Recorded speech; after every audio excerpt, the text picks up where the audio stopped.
Do do do do.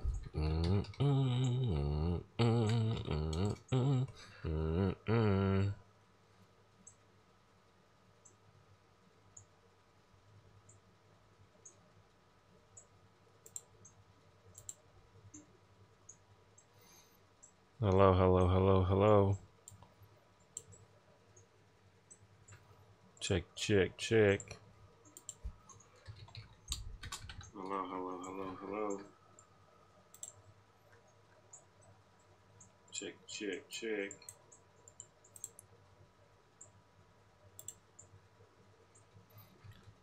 Hello, everyone.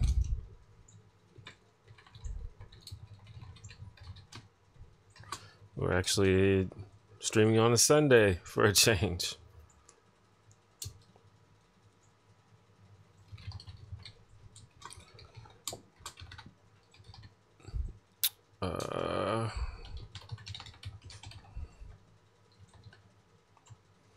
YouTube.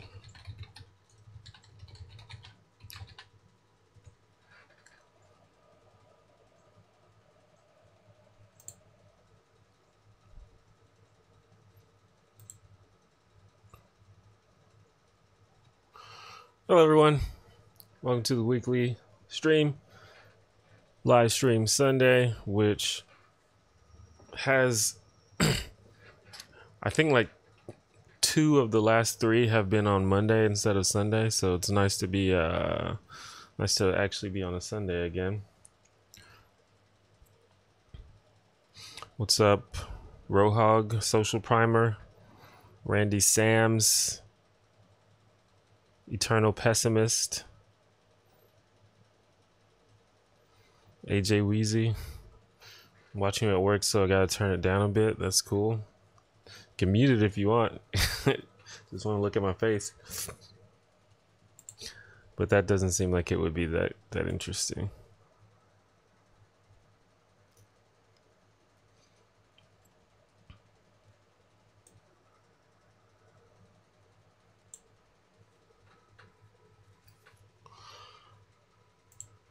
Seems like oh, Steven, what's up?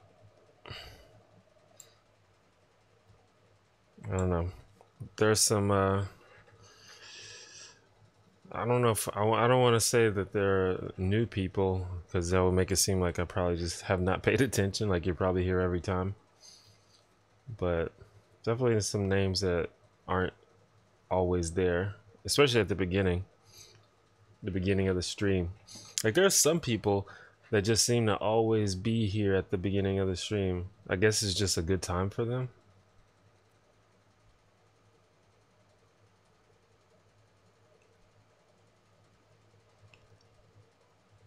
Spring break Sunday, indeed.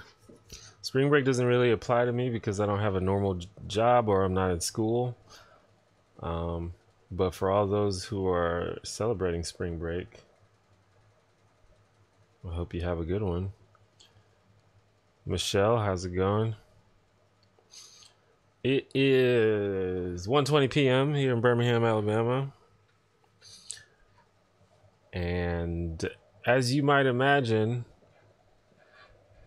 if you've been to any other stream, it is a rainy day here in Birmingham, Alabama, like it always is.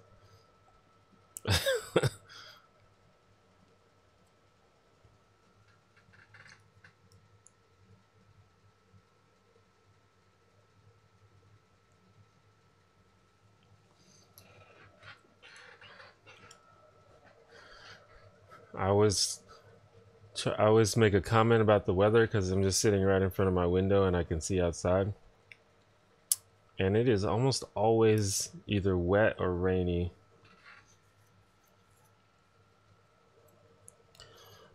What do I think of the Turkish invasion of Syria? I don't know about that. I don't know anything about it.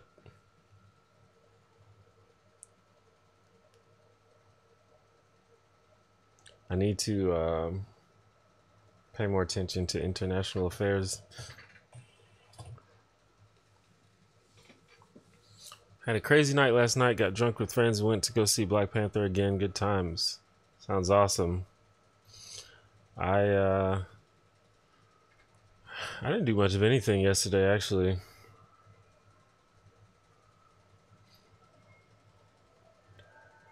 Wait, there's an ice cream truck. I can hear an ice cream truck.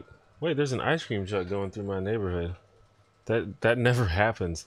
Ice cream trucks are so random. Are they like that in your neighborhood? They just come like randomly. Like, I've been living here for about was like 5 months now, and I've never seen an ice cream truck. This is the first time I've seen one.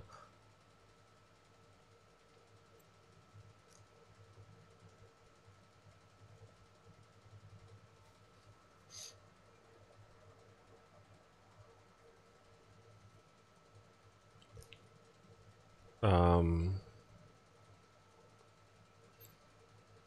I forgot that it was even daylight savings. Did that happen already? I guess it did. It's Sunday.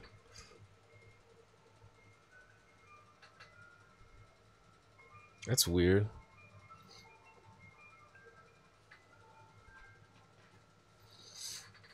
I guess I would have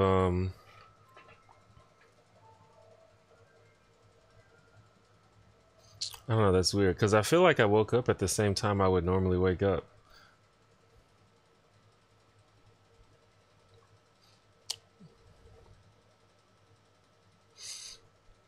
But no. I don't really want any ice cream. I've been doing pretty good following my diet, and I definitely don't need to be eating sugar. I'm pretty picky about ice cream anyway. Well, I'm not that picky. Like, I'll eat it, but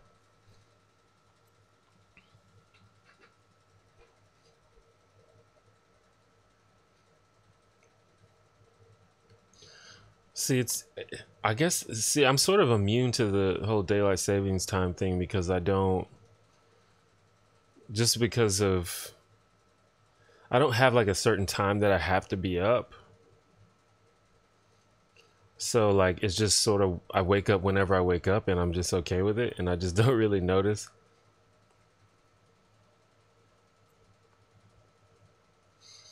What diet am I following? Um well, it's not like a specific diet. I'm just like tracking certain macronutrients and I've been like lifting weights and stuff, so I have like a high protein diet because that promotes muscle synthesis. And my diet is relatively low carb because that's just an easy way for me to control the calories. Um, but it's not like, it's not like keto, or I don't think it's as low carb as paleo, but it's pretty low carb. But you need some carbs when you're like working out a lot and lifting because you need that energy.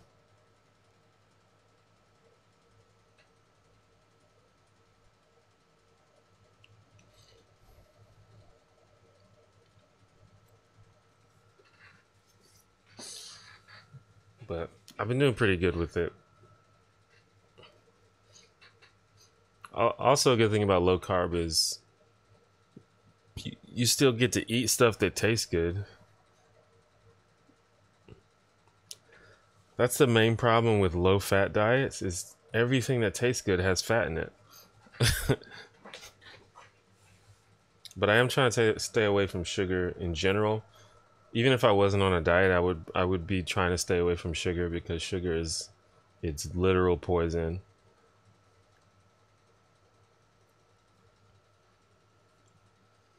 But every now and then you treat yourself. And there are things that are sweet that don't have that much sugar in it. Like yogurt, for example.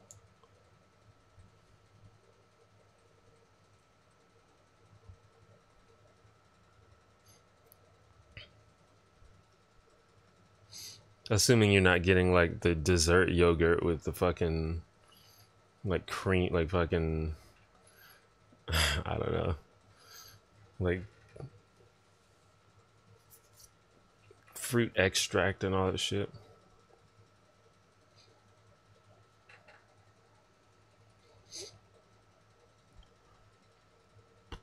I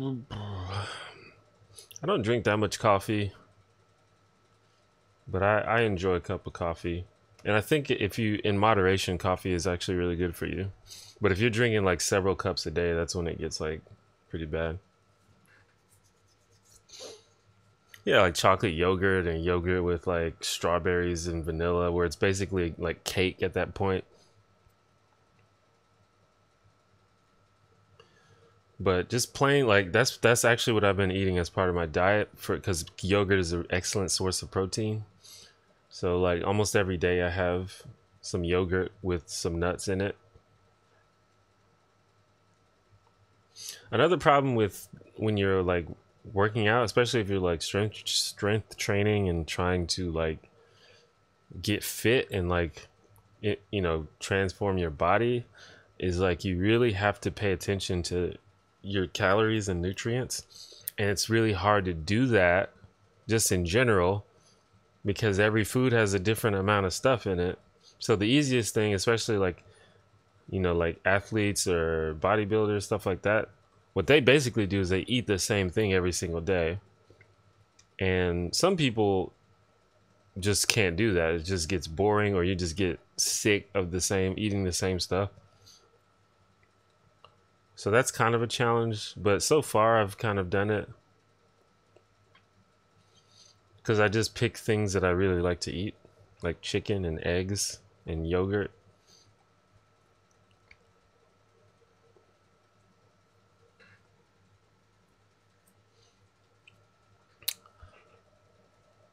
I don't know enough about Jerusalem or what's going on in Jerusalem to have an opinion.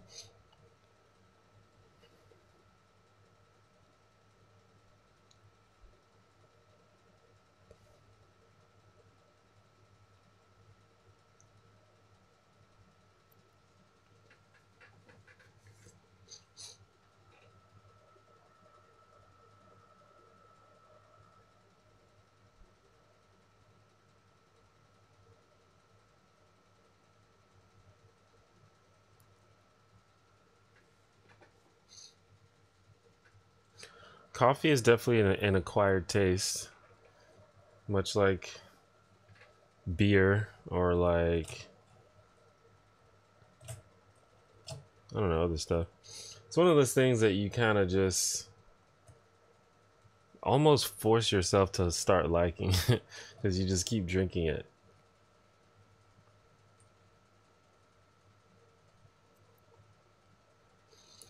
How's everything going with Patreon and everything with your channel? In the next few months, I want to be able to support you.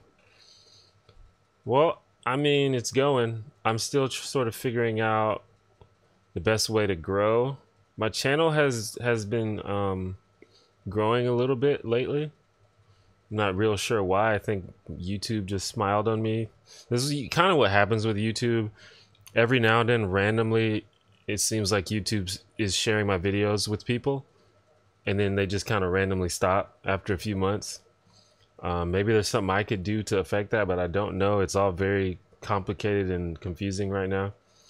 Patreon has been pretty, like, it has sort of been plateaued for the past few months, but I think that that's because I did, I made the video where I asked for support, and so a lot of people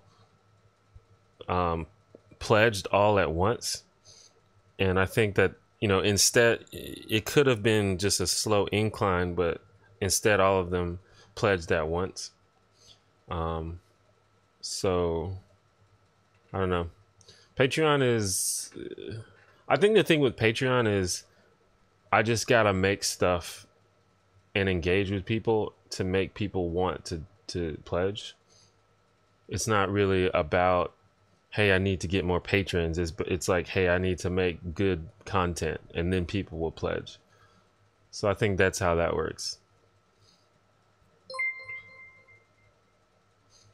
New subscriber. I wonder if how many people that subscribe to the channel are actually in the chat, because the way YouTube works, you can subscribe from pretty much anywhere.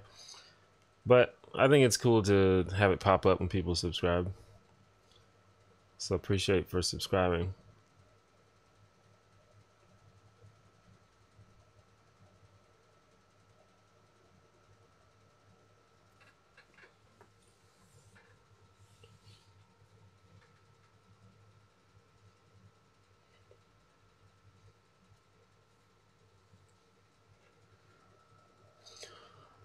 I live off eggs, so it's nice to have something cheap that you can do a bunch of different stuff with. Yep. I love eggs. I had some eggs just this morning for breakfast. And I literally eat eggs every day, every morning.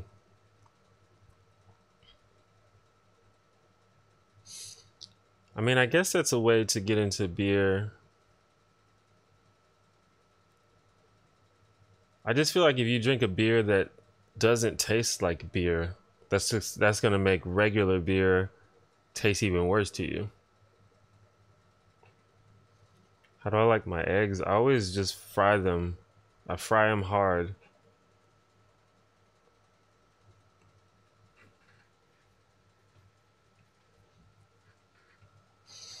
How do I feel about nihilism or the subcategories of nihilism?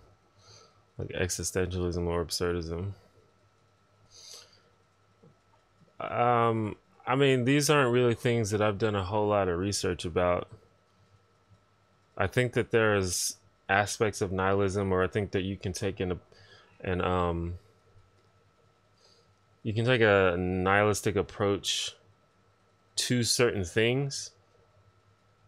Like, I don't know, the idea of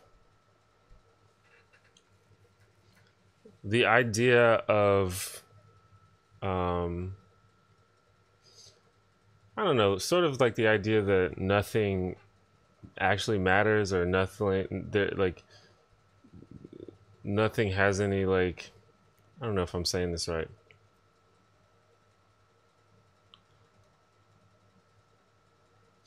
But I guess sort of like the idea of nothing mattering, which is like it's like technically true, but I don't think living life as if that is true is useful or practical.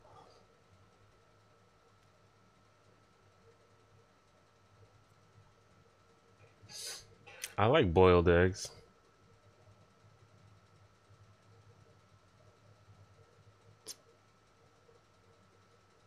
The problem with boiled eggs is I feel like they take too long to make for what you get.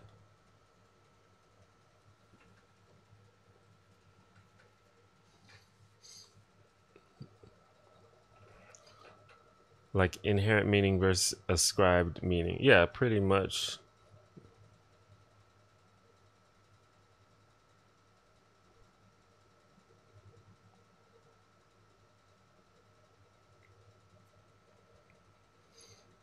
Like the idea that things have inherent meaning, as I don't really believe that, seems kind of incoherent to me.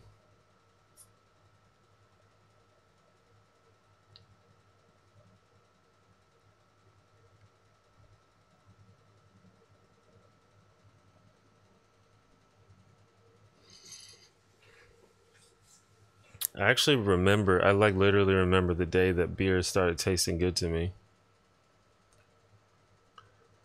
Just was like literally one day. It was like overnight for me. I think for some people it might be more of a gradual thing, but for me it was like overnight.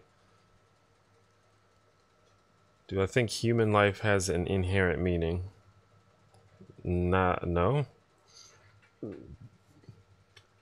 I don't, I mean, like I said, it just seems like an incoherent concept. Like who from where does it get the meaning?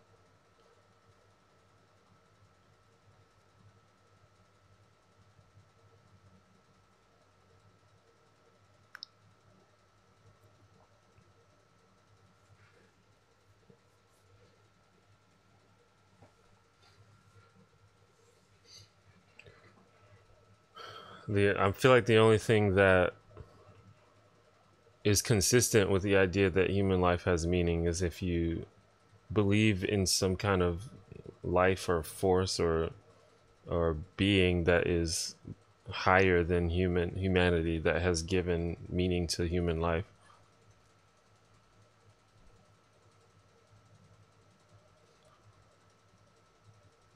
Yeah, I don't get it. It gets meaning from itself. I don't like. I have. That doesn't mean. I don't know what that means. I don't get that.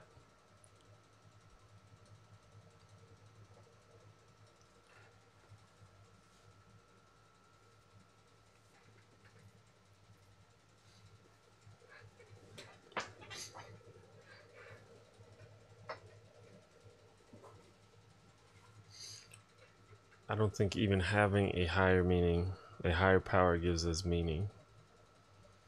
I mean, I guess it doesn't necessarily, but it can if that's what you think happened. And a lot of people think that that's what happened.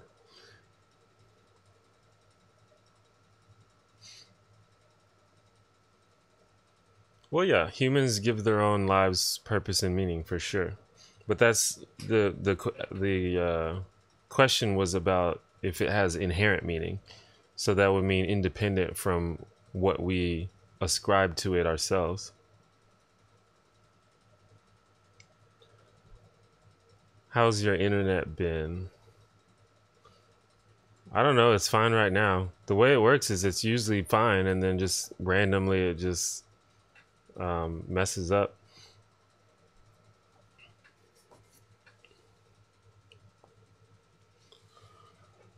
And it had been going well for months, and then it just started messing up again. So I don't know. Maybe we've got another month's worth of good internet, or maybe it'll mess up again today.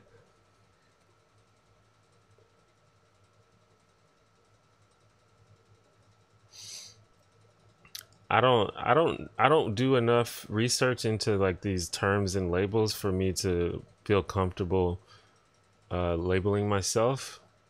So I don't know which ones apply to me. I think better for me would just to describe a belief or a worldview, and then just see if it works.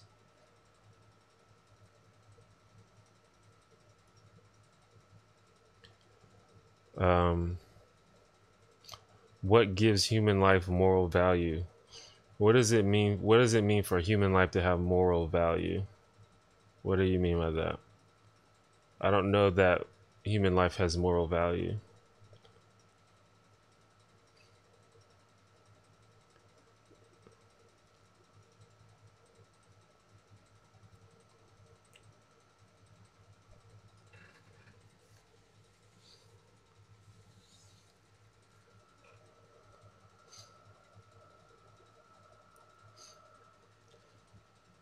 I don't know, the idea that life has value, or human life has value, that just seems to be sort of a, I don't know, it seems to be sort of like a wishful thinking, appeal to emotion type thing. Like it doesn't, I don't know how you even go about demonstrating that that's true.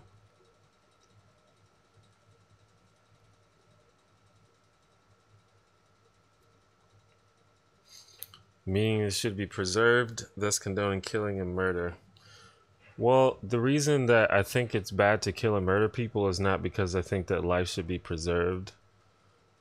I think that the reason you shouldn't murder people is because we sort of have a implied contract among each other to not murder people, to not murder each other. Like I think it's implied. Like we know that other people don't want to be murdered, and we understand that, and they understand that we understand that. So, murdering someone is like a breach of that contract.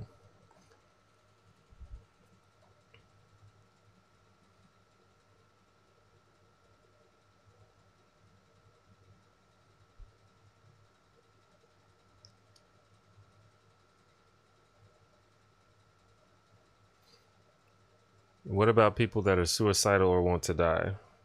I think if you want to die, then it's your right to die.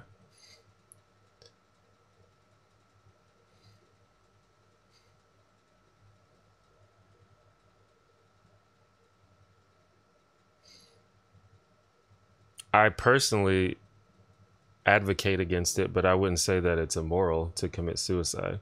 I don't want you to commit suicide because it's probably going to make a lot of people sad, and you're going to miss out on having a good life. But that's just my personal opinion. I don't think it's like objectively immoral.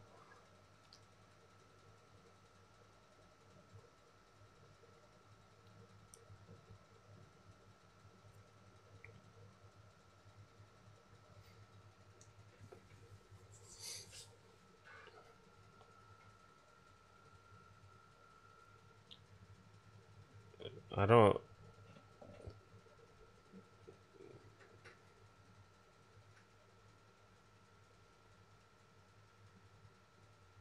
The shirt makes me look shirtless. I guess so. It is pretty close to my skin tone.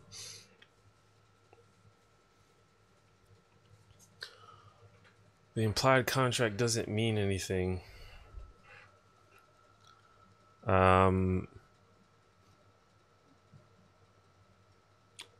I mean, I don't know. I don't agree with that, I guess. I mean, just by virtue of the rational understanding of what we expect from each other,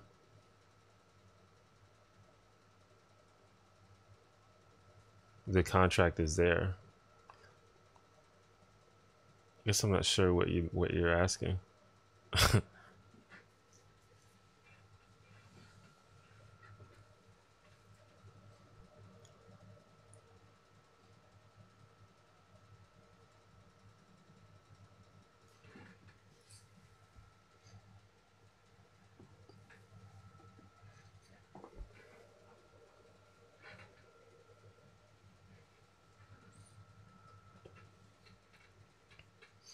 I don't feel about the news surrounding North Korea lately. I don't know. I mean, I don't trust North Korea, so there's that. But beyond that, I don't know. It's just one of those things where you kind of have to see what's going to happen.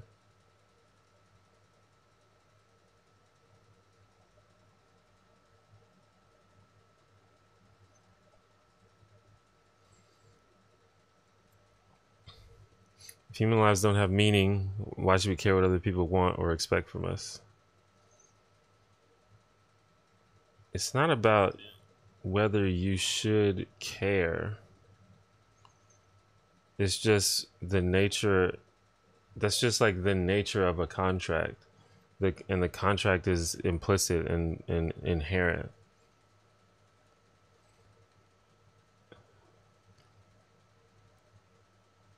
Like,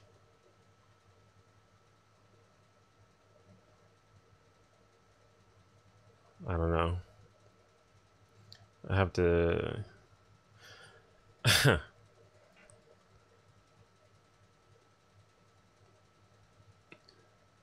This like requires probably more thinking than I'm prepared to do right now. But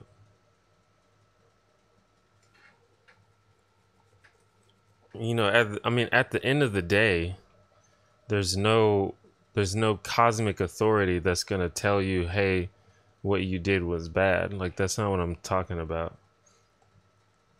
But when you have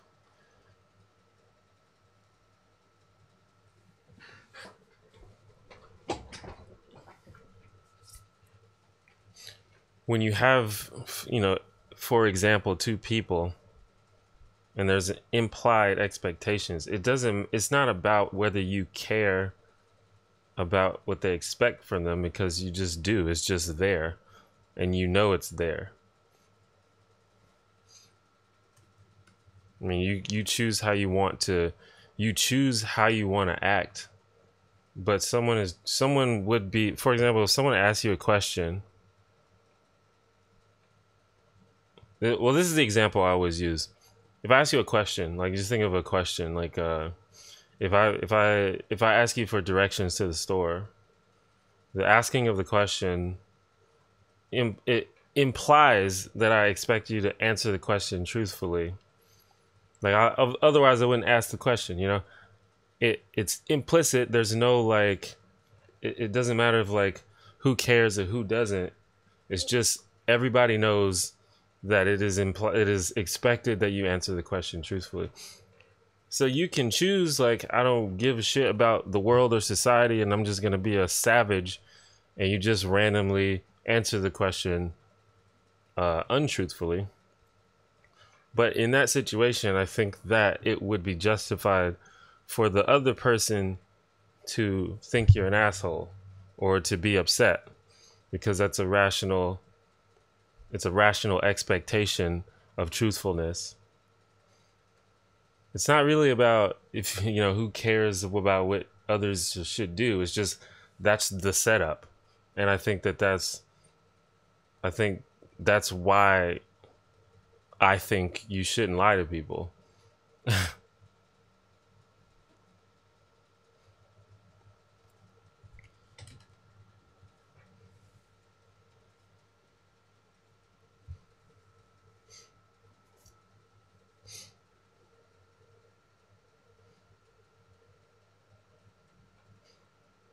But I mean, there's, like I said, there's no like cosmic ultimate authority that's like writing down lists of things that you should and should not do. But I think that you can be justified in being condemned for doing things that, or for not meeting rational expectations.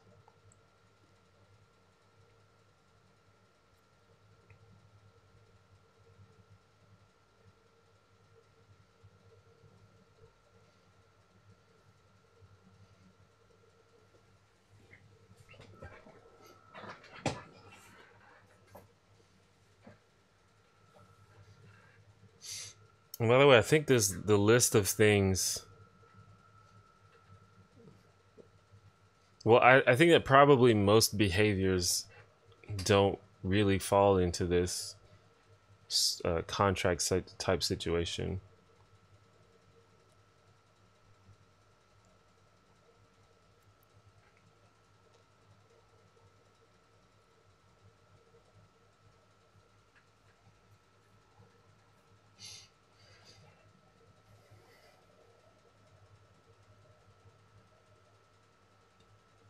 What did I think of Keep America Great?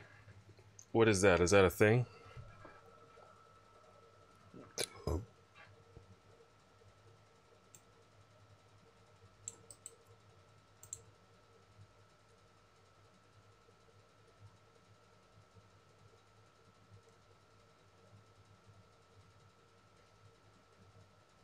Oh, that's Trump's new thing? Cool. All right.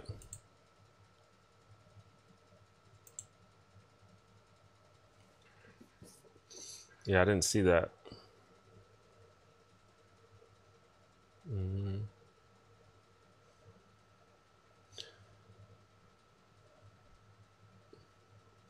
It's almost like a logical equation. Like if you fucking drive your car 100 miles an hour into a brick wall, it's not like, well, I don't care about the laws of physics and inertia. I'm gonna do it anyway. It's like, no, it's still what's gonna happen is still gonna happen. It's not necessarily a one-to-one analogy, but that's sort of the way I think of it. It's not about like what you think about it. It's just how the equation works.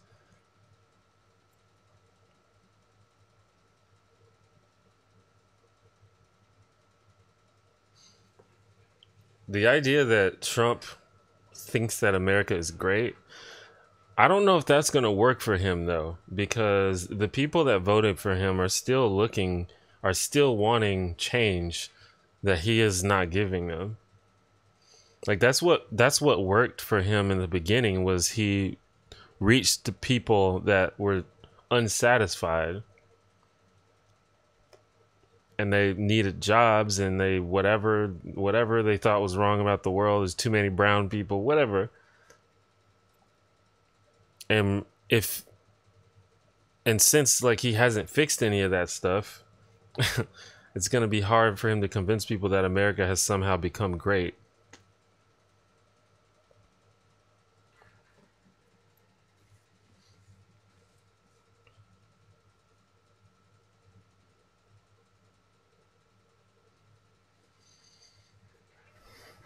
Even the racist stuff, like people that want fucking immigrants to leave, and people who want, SJWs and all that stuff to stop, once they realize that hasn't gone anywhere and it isn't going anywhere, they may not think that Trump has done anything. But also, Trump is really good at fucking double think. He's good at making people believe stuff, to believe conflicting things simultaneously. So maybe that'll work out for him.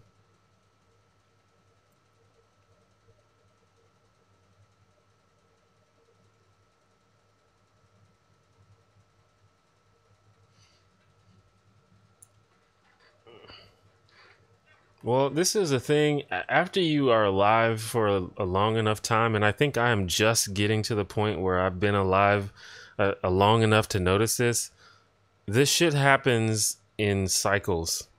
People react to the last candidate just a little bit stronger. So, like, especially recently, it's not a coincidence that we've had Republican, Democrat, Republican, Democrat, Republican. Like, people just seem to strongly react to the last candidate, and they react in a stronger way than the cycle before them. So that's how we got Obama. That's how we got Trump. That's how we got Bush, even, because Clinton. One of the criticisms of Clinton was that he wasn't strong enough on terrorism. So that was a big part of Bush's thing. It was like, I'm gonna go down there and I'm gonna fucking kill them all.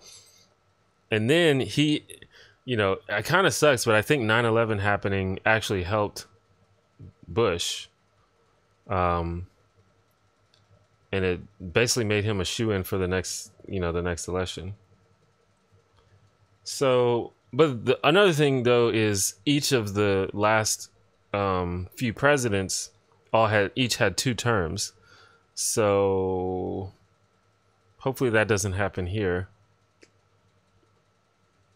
But we are seeing Trump as an accelerant for the left. I've never seen so many people openly identify as socialist or communist. Like, I've just never seen it before. Prior to Trump being elected, I didn't see that. I just really didn't. There's a couple people, but now it's just like, it's almost as if it's the majority of young leftists. They're like all socialists and shit now.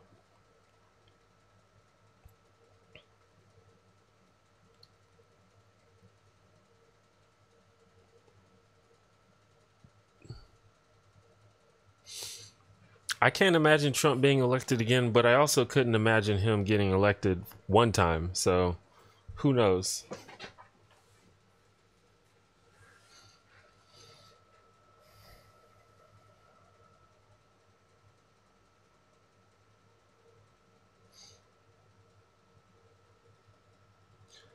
Well, no, I mean, I wouldn't say that it's socialist, but it just as an example.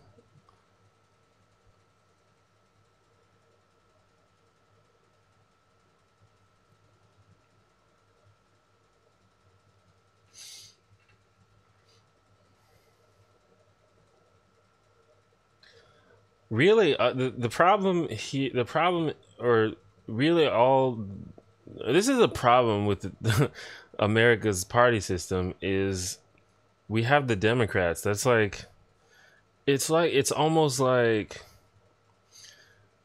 it's like having a home team that's garbage. Like if you live in Cleveland and you're an NFL fan and you're like trying to root for the Browns, but they're just terrible. That's how it feels to be a leftist in America, because all we have is the Democrats, and we're like, God, man, what are you guys doing ever? So all the Democrats have to do is field a candidate that is not awful and that knows how to campaign strategically.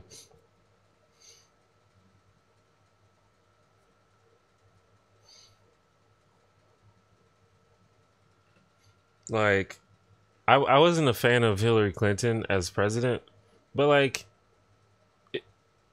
I obviously wanted her to win, but I think she just assumed that she was, I don't know what was going on. But the campaign, like, she just did not do anything right on the campaign.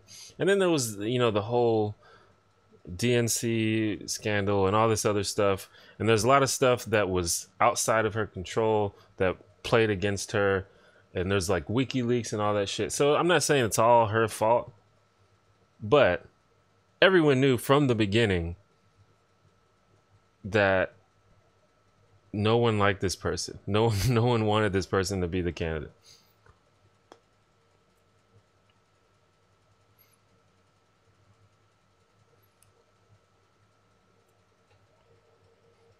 What is my view of the role of class in politics?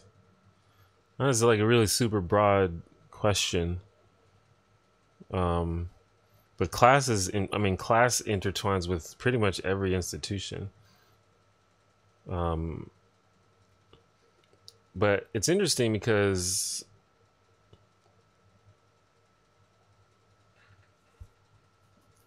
I don't know, like the Republicans in America are really good at they're really good at engaging lower working class people, even though all of their policies sort of work against them. And I think the reason, I mean, Trump is a really good example of this because they're good at scapegoating. Basically, they're good at making poor people think that their problems aren't their problems, that the only reason that they're in the situation that they're in is because of some other, you know, because of the liberals, because of Obama, because of the immigrants taking all your jobs, because of the black people committing all the crime, stuff like that. And that's just a really strong, that's really strong messaging, and it's hard to combat that.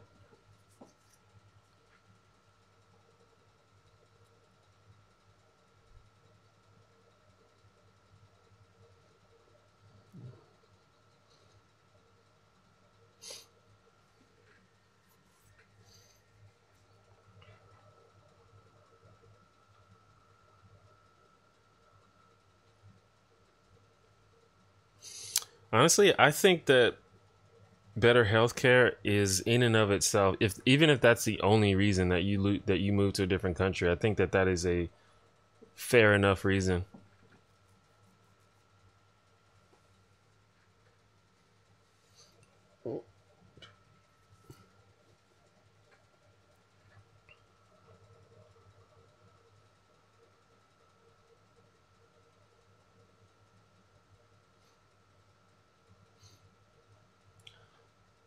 Boom, boom, boom.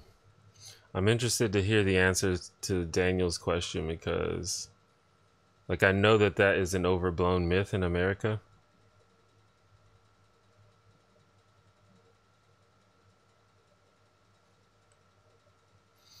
And it also implies that there aren't long wait times in America, which is dumb. Obviously, you know, especially depending on what you want, especially if you need like a certain type of surgery.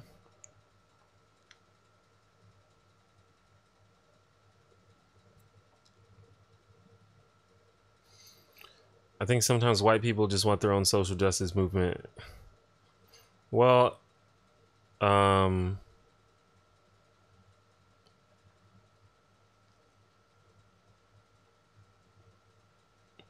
that's the problem with sort of explaining privilege to white people, because most white people don't feel privileged. So it's hard to sort of convince them that they are. And then when you have all these people sort of screaming white privilege, it kind of feels like people are, you know, almost like people are oppressing you. And so when you have these Republican candidates like Trump and other people that come out and say, hey, actually, you're the ones being oppressed, you know? Remember when America was great, when you could do whatever you wanted and no one would scream at you? And now everyone is screaming at you all the time.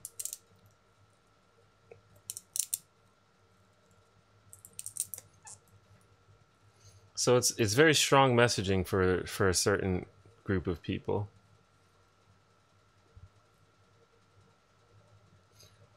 Why do I seem sad all the time? Are you talking about me? I don't know. I don't feel like I do, but I don't know. Well, the thing is, privilege is not a buzzword. It's just a word.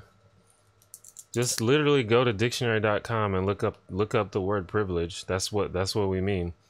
Privilege is having access to things that other people don't. That's all it is. It's like not even complicated.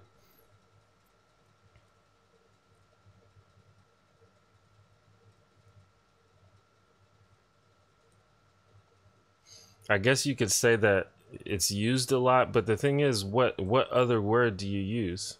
It's the correct word. Just because something gets used a lot.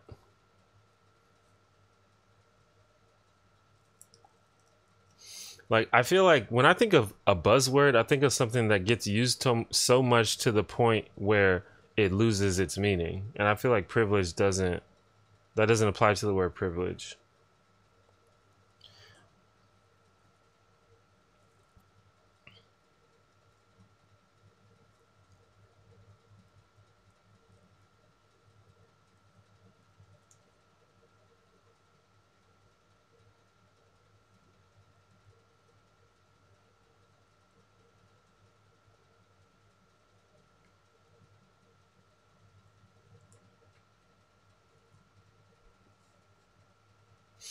Well, see, here's the problem with that. Whenever if we replace it with another word, then people are just going to start accusing that of being a buzzword. That's where we run into trouble, where we can't explain anything because people are going to be defensive no matter what you say. That's the issue with that sort of line of thinking.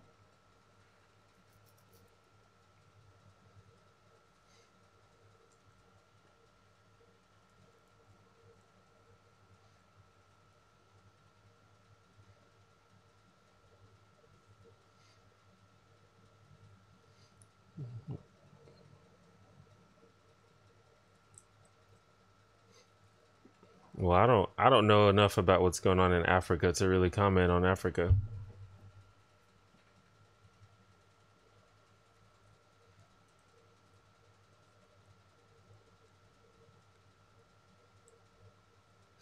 Like, if the word is bad, that's one thing. If the word doesn't accurately represent the concept that we're trying to talk about, that's one thing. Then I would say maybe let's use another word. You know? But privilege is literally the proper word to describe what we're talking. It's like, I don't think that there's a better word. Like, if you think there's a better word, let me know. But it's like literally the exact thing that we mean.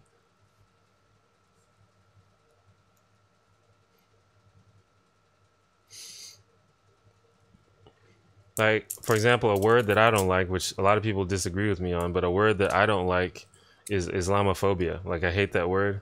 I think it's an ambiguous, sort of confusing word that means too many things at once.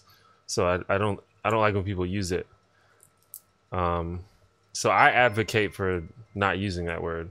A lot of people disagree with that, but I don't like it. But I don't think that applies to privilege. Patrick EBFG, thank you for the $5 super chat. Lauren Southern doesn't know what is going on in Africa either, but she doesn't let it stop her from spewing garbage. Well, that sounds about right. Lauren Southern is one of those people that I had to just stop following because I realized that basically nothing she says was useful, and it was just a way for me to make myself mad and or sad. And I've been in a, I don't know, what I'm trying to do in my life is enrich myself and be positive, and people like that don't contribute that in any way. Like, I think it's useful to figure out or to learn what other people are saying that aren't in your bubble, but I don't think it has to be like ridiculous people.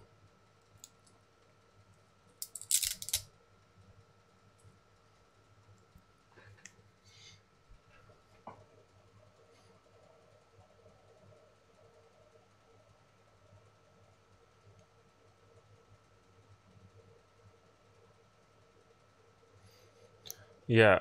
Well, see, to me, if you acknowledge that you have privilege, or maybe not even acknowledge, but if you have privilege and you are threatened by losing, you're threatened by the idea of losing that privilege, even though it makes things more fair, to me, that just makes you a weak person.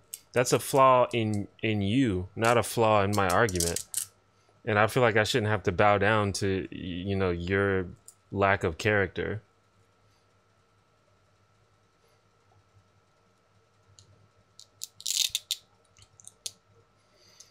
Well, like I was saying, I haven't followed Lauren Southern in a while because I think she's a ridiculous person. But I mean, she's essentially a white nationalist, basically, based on what I used to watch and read about her.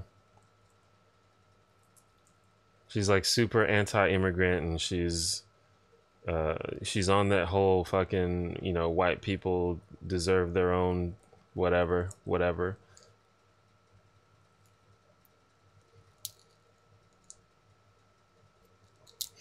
Anti-Muslim bigotry.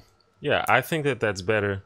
It's kind of a mouthful, I guess, but honestly, so is Islamophobia. But I like that because it's specific. The problem with Islamophobia is it's not specific, because you could be talking about Muslims as people. You could be talking about Islam, the religion.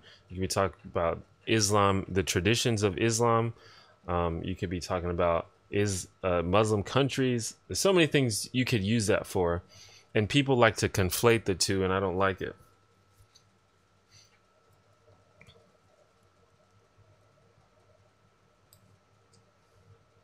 Did I see Sean's response to a great replacement video?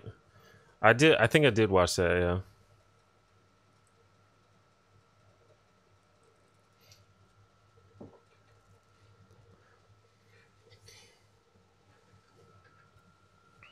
Oh, I didn't see the exchange with Lauren Southern and Theron Meyer. In Zimbabwe, white farmers moved off their land. It was given to people who are inexperienced. As Zimbabwe went bankrupt, this has only been covered by alt-right outlets.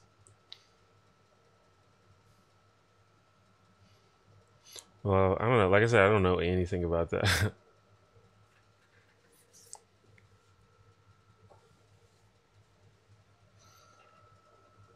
Do you think it's fair to be afraid of Islam?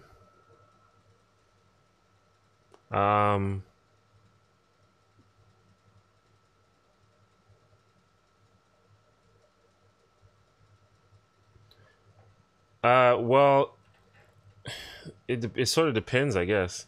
For example, if you live in America, I don't think it's fair to be afraid of Islam.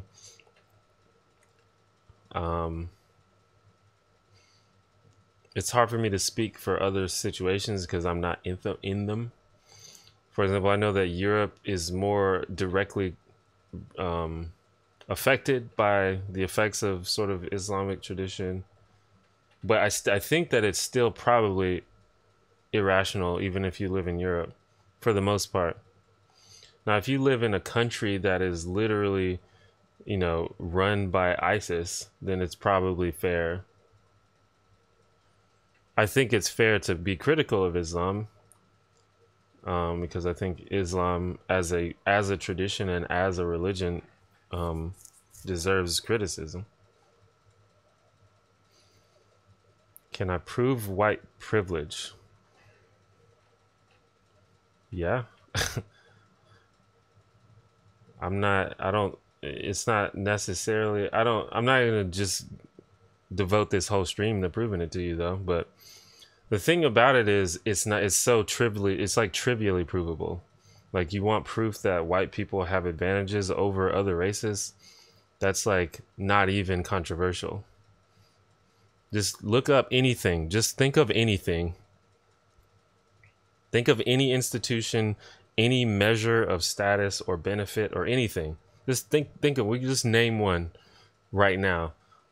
Fucking who makes more money? Who gets more jobs? Who gets arrested the least? Who gets more? Who gets accepted into college more? Who gets accepted for loans for houses more? You know, who is considered to be more trustworthy in surveys? Like, literally just name anything. Just a thing, anything. And white people almost always top it out.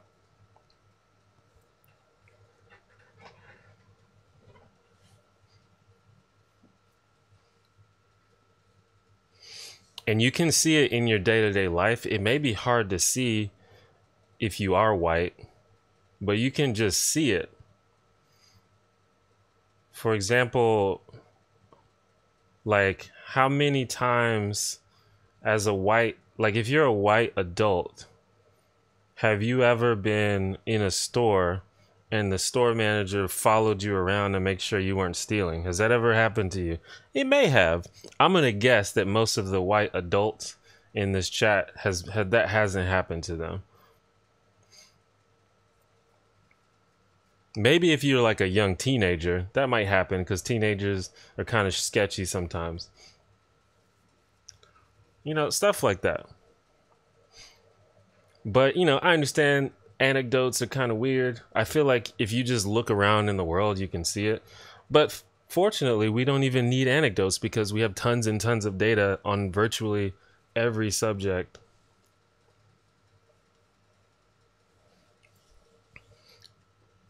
What do you think of Chris Ray-Gun? I don't know. He's just obnoxious. When people, I don't know. Chris Ray-Gun is basically a useful idiot. He's not, like, he's obviously not a Nazi, or, you know, he's probably not even a conservative, but he's just a shitlord. He's just disagreeable for the sake of being disagreeable, and people love him for it. And he probably has a big alt-right audience because of it, because he gives people, he makes people feel okay for believing stupid stuff. I said on Twitter recently, and I stand by this, I think Chris Ray-Gun is basically like if you had a machine, if you had like a computer program and you programmed it to just come up with the most awful, uninformed, silly takes ever. That's what Chris Ray-Gun is. He's just like a machine pumping out bad takes.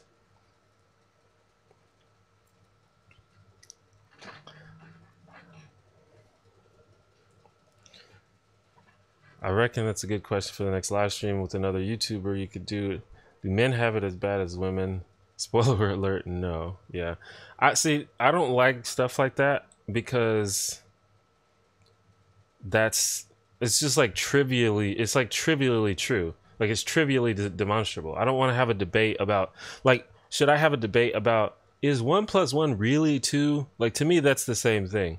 Now, if we want to have a more specific debate about, like, a specific issue, maybe, or maybe challenging some aspect of the question, or talking about what we can do about that, and maybe some of the solutions are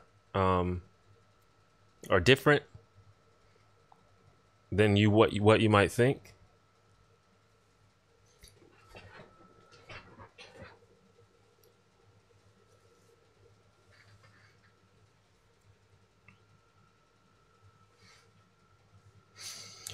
Yeah, it's crazy, dude. You would think that gamers, if you say anything, like if you type the word gamers into Twitter and put it in anything, you're going to get a flood of messages. But you would think that these people, you know, Trump goes after gamers. You would think that that would be the last straw, but I haven't been following it. You guys can correct me if I'm wrong, But I haven't been hearing these people come up in arms against this.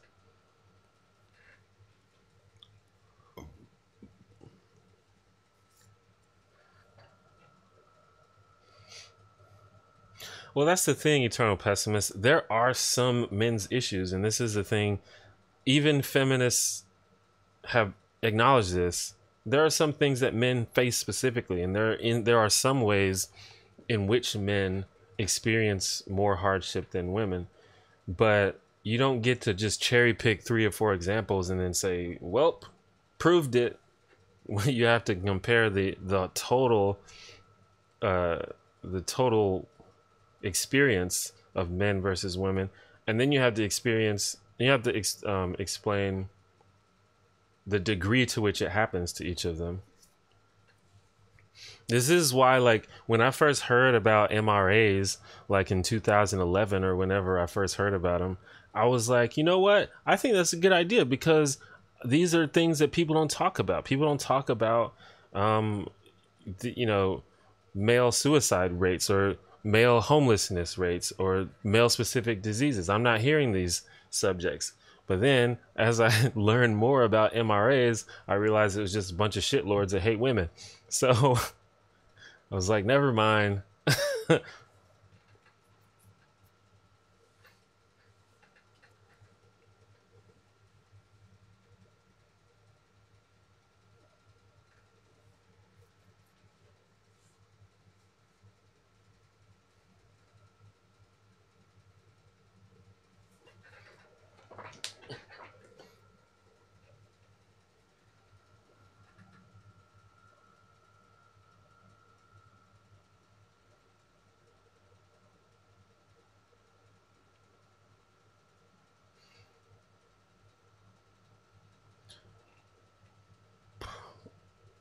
Well, I mean, it may be true that saying who has it worse is the wrong way to put it, but it is important to acknowledge that as a gender, women are a disadvantaged group just by virtue of being women. I don't think the same statement applies to men. There are some problems. Men have problems, but those problems are not such that you can classify someone as being disadvantaged just because they are a man.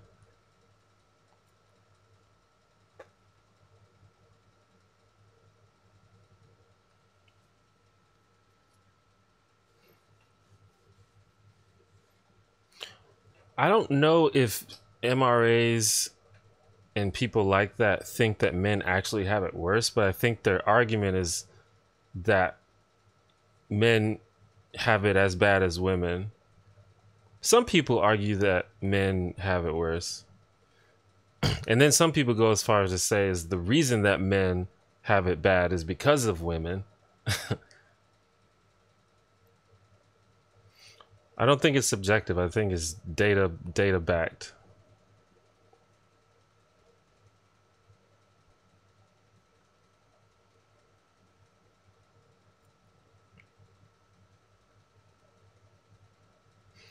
Like, you can say, you know, men have 3 or 4 or 5 things that affect them disproportionately, and that's something we should talk about. But just the entire experience of being a woman in almost every society in the entire world just naturally puts them at a disadvantage just by virtue of the fact that they're a woman. That doesn't apply to men. I think that's backed by data.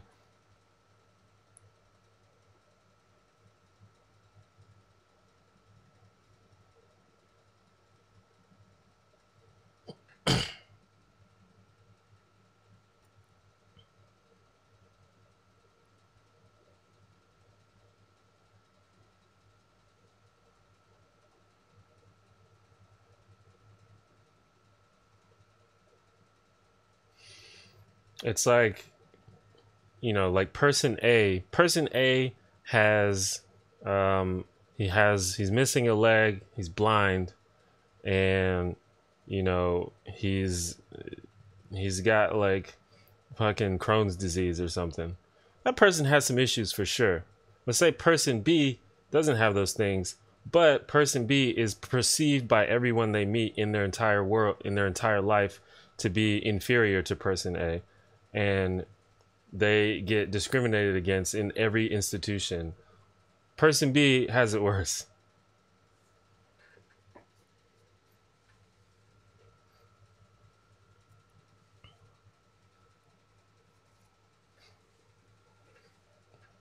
And I think it's not subjective. I think it's subjective.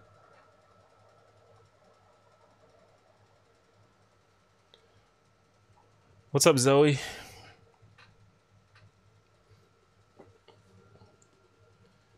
The soy stream on ContraPoints Live was so epic. Wish I joined earlier. Yeah, well, I just hopped on. Well, I don't know what I was doing, but I just saw that. Oh, I was like, oh, ContraPoints and H Bomber guy, like that's dope. I like these people. So I just typed in the chat, and they were like, hey, do you want to join? I was like, yeah. I've never had a conversation with H Bomber guy before, so that was pretty cool just to be in the conversation.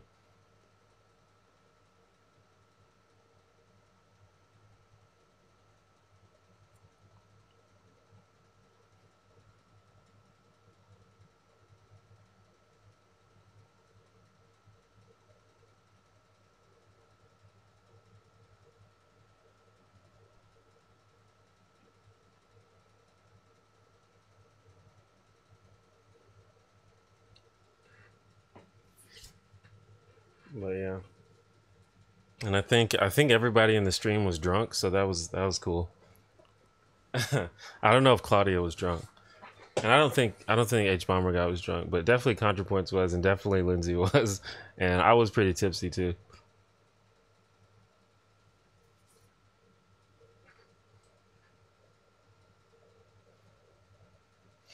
But I don't think it's good to emphasize the competition aspect of discrimination or whatever, and I agree with that point. But the reason I say that is because when we're talking about gender, you're generally talking about men and women. And if you are going to single out women as a disadvantaged group, you can only do that by comparison to other genders. But I don't think that most feminists are out here arguing, hey, we've got it so much worse than everybody else. I think they're just saying we have problems that are very systemic and deep, and we need to work on that. Because they also acknowledge the problems that men have, and I think that those are important as well.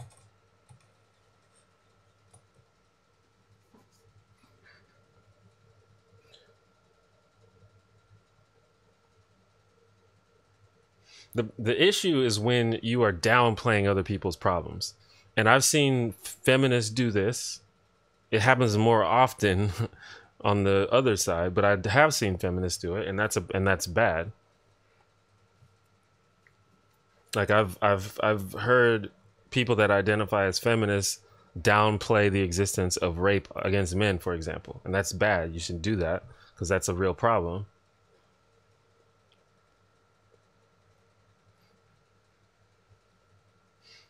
But on the other side, we've got an entire like fucking reactionary movement that are downplaying the issues against women and people of color and trans people and all this stuff. So I think it's important for me, at least, to not claim that it happens to the same degree, because that's like one of the things about sort of these like enlightened centrists that bother me is they're like, well, it happens on both sides. Well, kinda, but not really.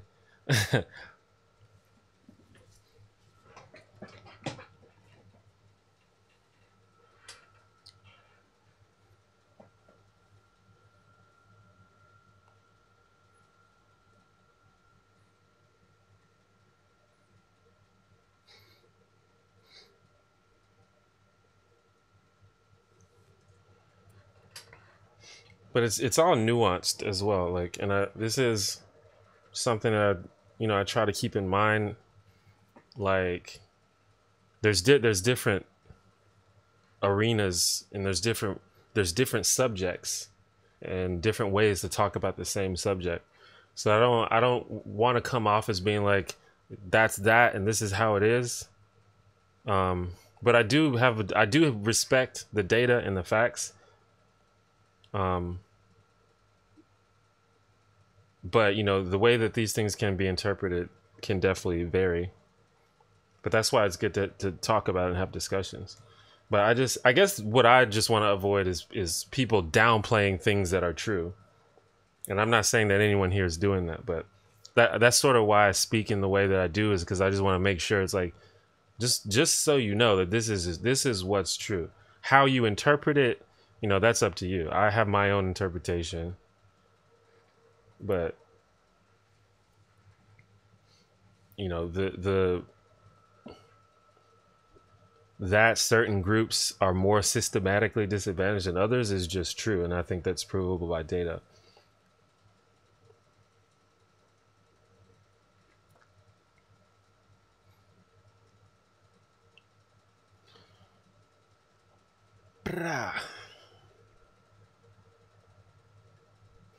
So this is a deep stream so far. We were talking about fucking the philosophy of morality earlier, and now we're talking about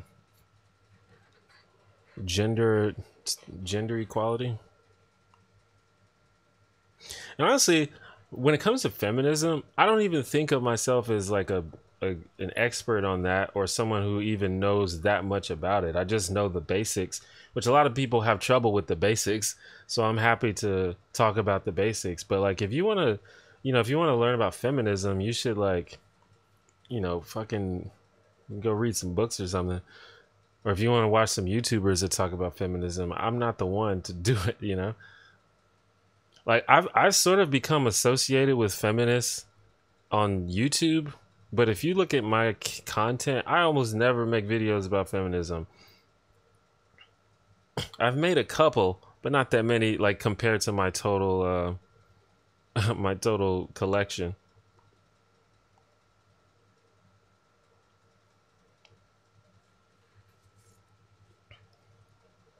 It's weird I'm seeing some comments on the side of your video but not in chat. That's probably because you have it on top chat. YouTube by default changes has it as top chat, and you have to go click the arrow and change it to live chat. I don't know what they, in my experience, YouTube spam filters have always been terrible, so I always disable them.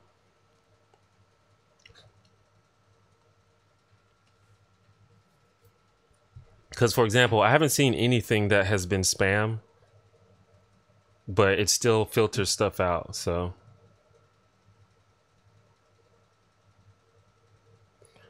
does anyone notice that a lot of rad films, as opposed to lib films, are terse these days, and that seem to be sympathetic to conservatives and shit? See, I don't even understand turfs. Like, I don't get what kind of person is a turf.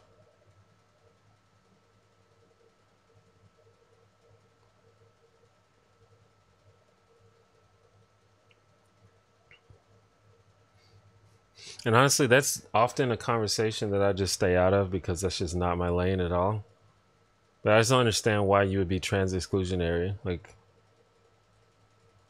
I don't understand how you can be a feminist and also be trans exclusionary. That doesn't make any sense to me.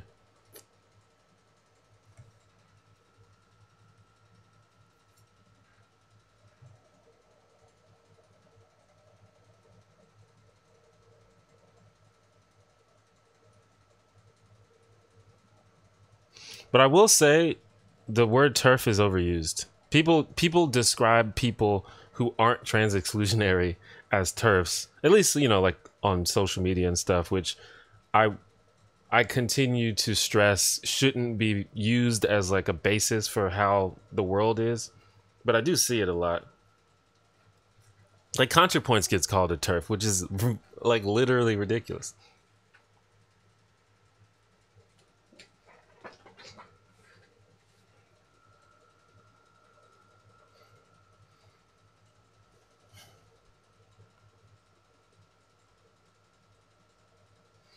Well, see, I think that gets into the level of sort of feminist gatekeeping, and I don't like that idea where it's like, if you don't believe everything that I believe, then you're not really a feminist.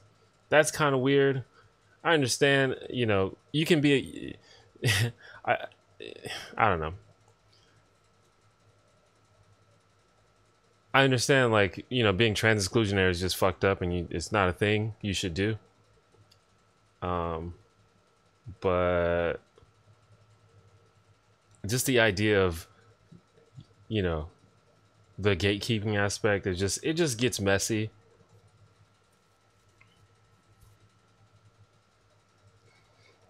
Oh, I see. Yeah, the gender abolitionist or whatever. I guess that makes sense. I sort of get that. But the thing is, they sort of, or at least a lot of them, express it in just like outright fucking disdain. Like when they say they want to abolish gender, are they saying that all gender, all performative gender is fake, or they're saying we need to stop performing gender? Because that's two different things.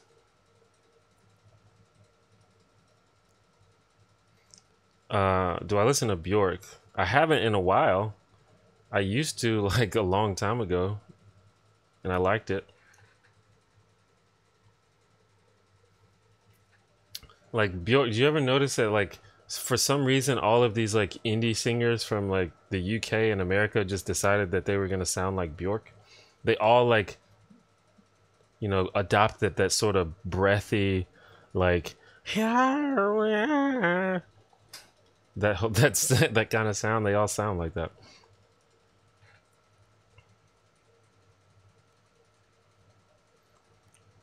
From a layman's perspective, do you think feminists should not use the vagina? This is kind of a symbol because it excludes women without vaginas. And honestly, I think that may be something that I'm not in a position to really comment on, because I I think about that a lot. And I think there's different ways to do it. For example, a good example is, well, here's the thing: most people are not trans, so that's, you know, I think that's fair to say. Like, the vast majority of people are not trans. So one way you could do it, like, for example, in society, almost everything we use in society, and I think in America and probably everywhere, is designed to accommodate people who are right-handed, because there are way more right-handed people than left-handed people.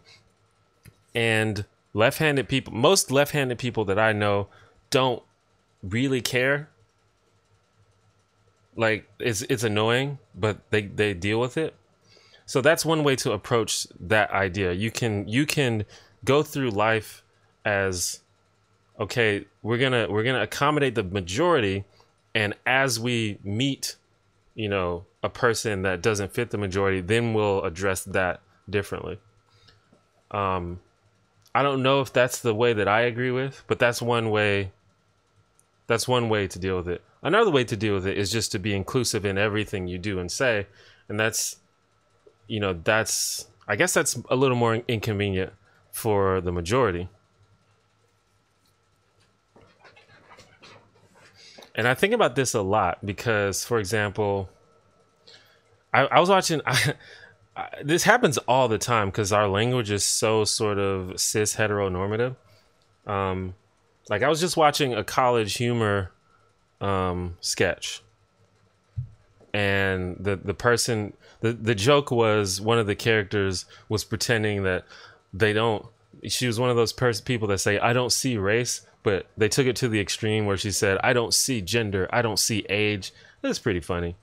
But anyway, they were trying to get her to admit that she understood what a woman was, and she was like, and they were like, "So if you see someone who's pregnant, then you know that's a woman, right?" And every time something like that happens, I'm like super conscious of it, because it's like, well, you know, that's kind of trans exclusionary.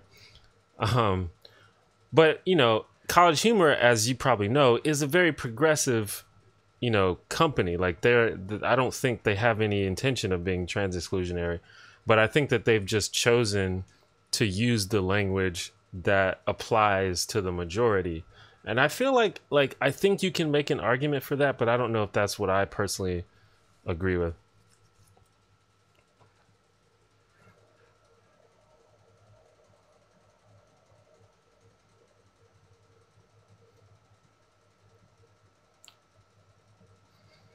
So the answer is I don't know. And I don't know that I'm the one that's going to be able to figure that out.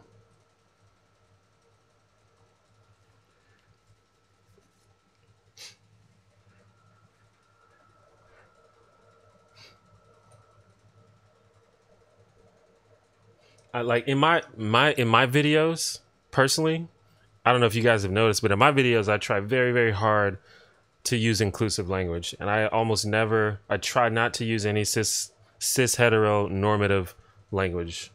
Maybe in older videos I did, but these days I don't, and I usually go to great care not to do that. There are some things that I do that I think that are fine, at least in my experience. Like I say guys a lot, which some people don't like that.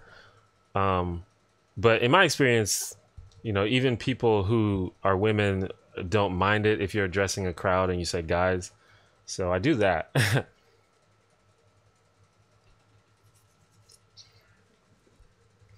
But it's hard for, you know, some people, you know, for example, a YouTuber that I like is Swoozy. Do y'all like Swoozy? He's good. Anyway, he's good.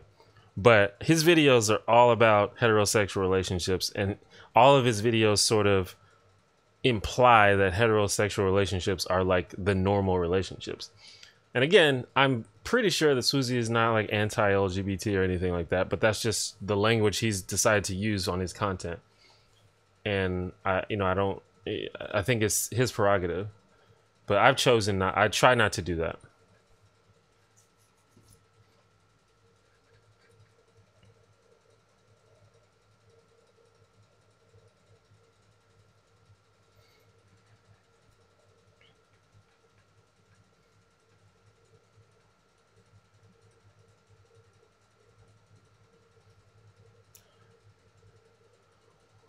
Yeah, it's a well, yeah, but the problem is when you're being exclusive, because other things exist even though something is majority.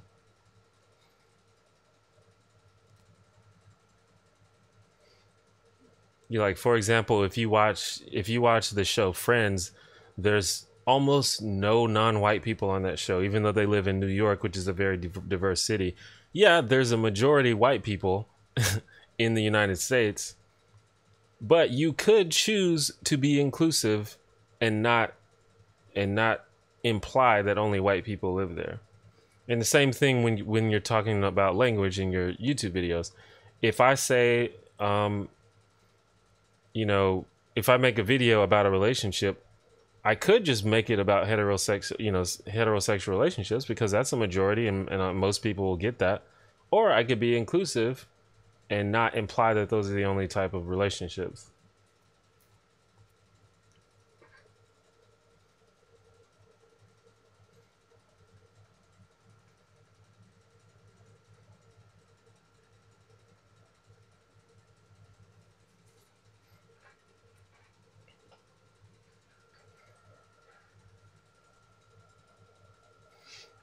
Yeah.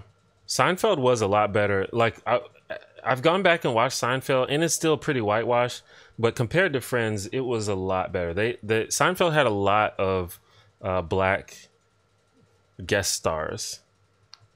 Friends did for a moment have a black recurring, almost main character in like one or two seasons, played by Aisha Tyler, who I love, by the way. But overall, they were pretty bad.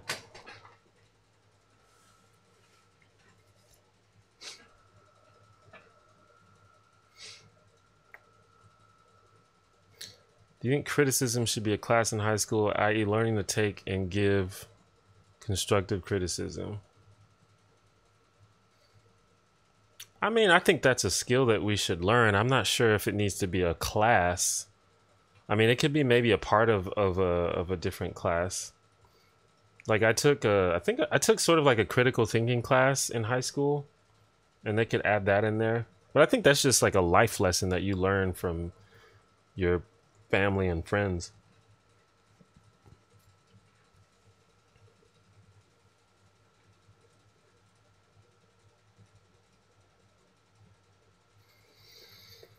I actually did a video called Inclusive Language. It's an old video. It's kind of shitty, but in terms of quality, but I think it's good ideas. And I try to think of everything, like even, you know, one that people don't think about is the fact that asexual people exist. And I even try to be inclusive of that, which is difficult for me to do because I'm not asexual at all. But, you know, if you say something like, you know, everybody likes having sex, well, it's like not true that everybody likes having sex. But I'm not saying that that's how everyone should be. I just think that that's what I've decided works for me. Because, like, for example, I'm not mad at Swoozy for, you know, using heteronormative content. Like, you just sort of decide what works for you. And I'm sure I've probably slipped up, or at least not lived up to my own standards in the past, you know, recently, but I at least try. Yeah, that's what made Friends and Seinfeld so bad, is that they take place in New York, and New York is one of the most diverse places in the whole United States.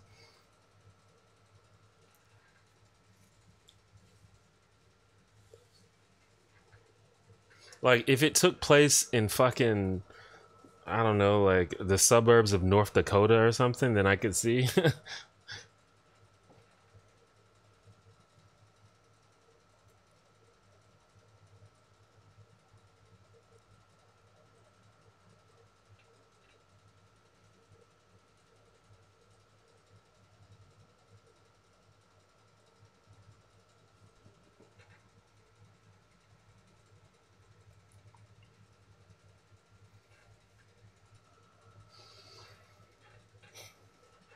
But, and by the way, Friends and Seinfeld are both two of my favorite shows ever. So, as Anita Sarkeesian has said, we can criticize things we like while still liking them at the same time. That's paraphrasing, but you know, if you've ever watched a trope series, she says that at the beginning of every episode, and everyone ignores it, of course.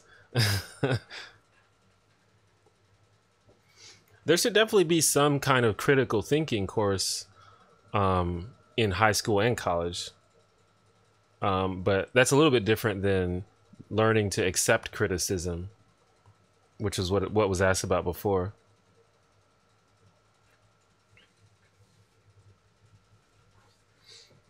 But yeah, that critical thinking is a skill that everyone should be taking. The real question, which is better, Friends or Seinfeld? I think Seinfeld, like, not even close, to be honest. Seinfeld is, I think it's like genius.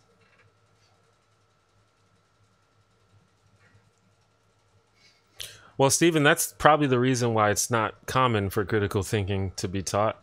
That's also why financial planning isn't taught, because we need to be mindless consumers who don't save our money and just continue to buy and buy and work and buy.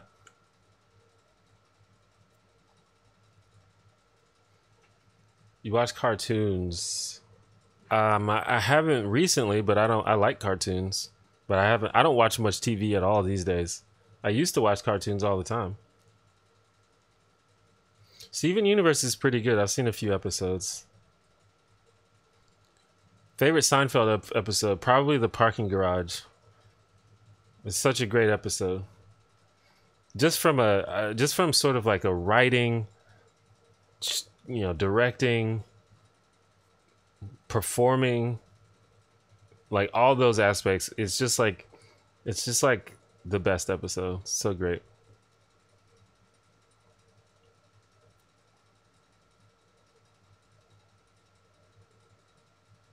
I had to learn to take constructive criticism from my active classes in high school.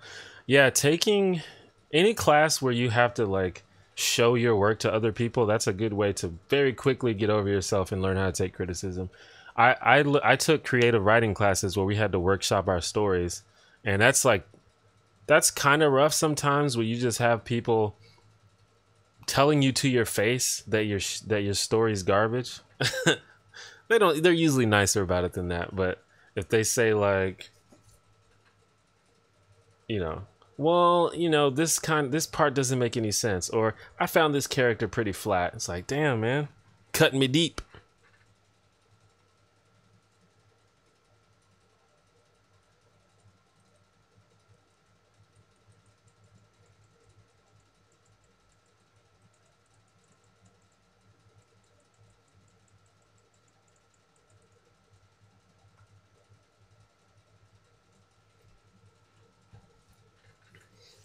What is my favorite sitcom?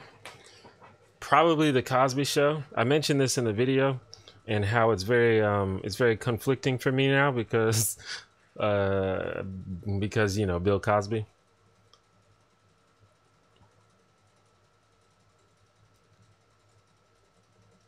But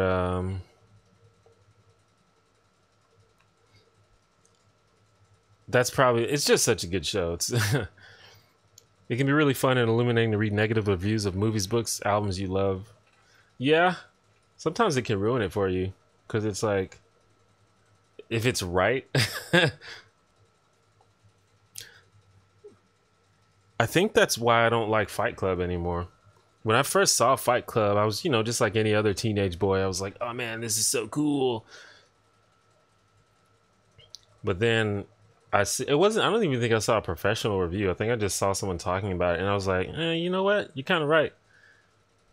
And then over time, at this point now, I'm like, Fight Club is kind of bad. It's not bad, but it's like definitely not as good as I thought it was.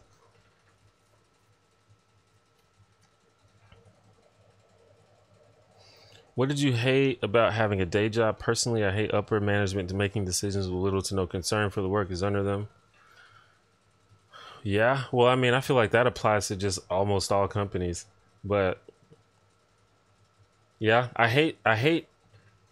well, me personally, I don't like having a boss in general. I just can't deal with that, because it's like I don't mind hierarchies. I don't mind people with more experience delegating and instructing people with less experience. But just the concept of like you going to do some,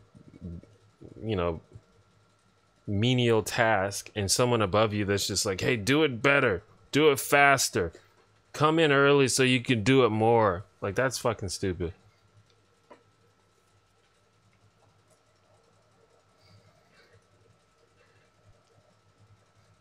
I also just, I don't know. I just need to be in control of my own pace. I just work better that way. That's just me personally. Like, I can't, and maybe I just haven't had a good enough job that like gave me the flexibility that I needed.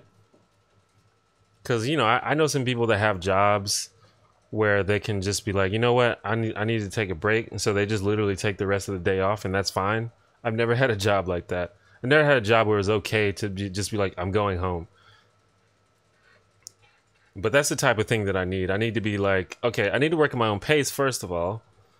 And also just the things that I'm into. Like, I don't like the idea of spending so much of your life doing something that you don't care about. So I would have needed to find a job that I actually cared about, and I've never had one. And the things that I like to do is I like to make stuff, I like to make art, and I like to entertain. And there's just not that many jobs that are out there that are like that.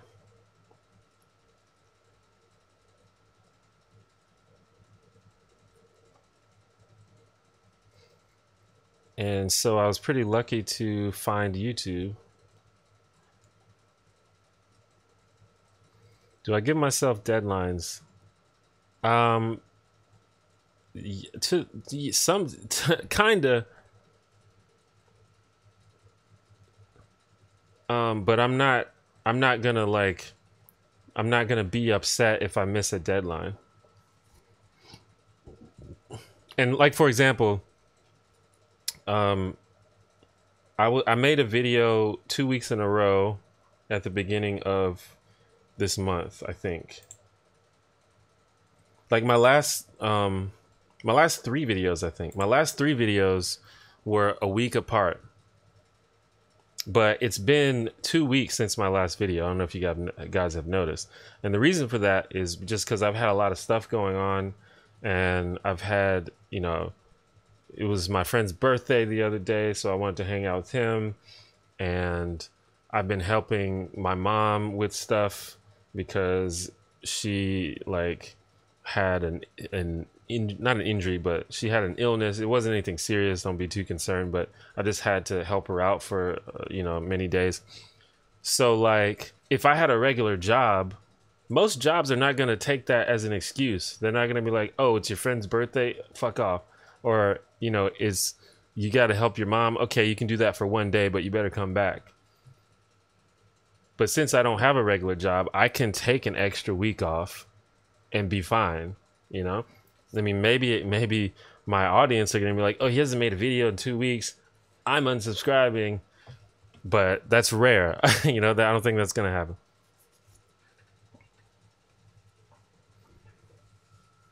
But I understand the necessity of consistency in a job like this. If I just randomly stop making videos for 3 months, that's going to affect me. Y'all are going to be like, what's going on?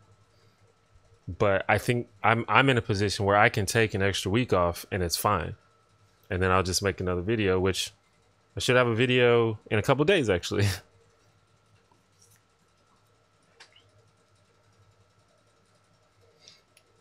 But I feel you, Warp Scanner, because in my process of sort of figuring out how to do this YouTube thing, I've realized that I can't just sort of go with a flow and be sporadic. Like I have to have some kind of structure to my workflow and my process, or else I just won't do it.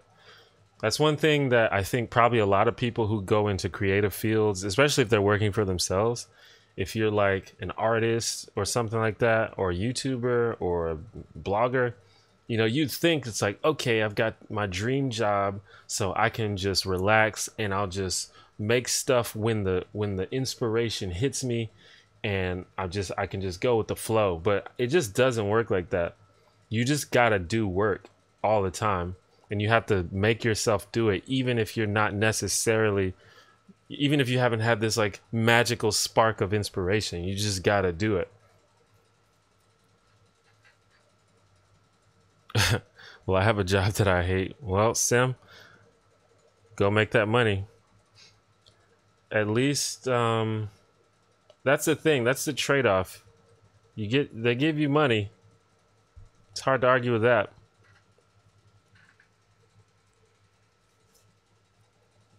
Thoughts on Black Panther making $1 billion worldwide? I'm into it. I mean, I'm not that worried about how much money movies make, but I think the impact of this, and this is what I think that we're proving to the world here, is you can make black movies and people will watch them. And if you can engage black people, you can do anything. Black people are a minority in America, but if you get black people excited about something, they'll come out and they'll make it happen. Now, obviously, a bunch of non-black people had to watch Black Panther in order for it to make that much money. But I'm convinced that the success of Black Panther is in large part due to its strong support from the black community.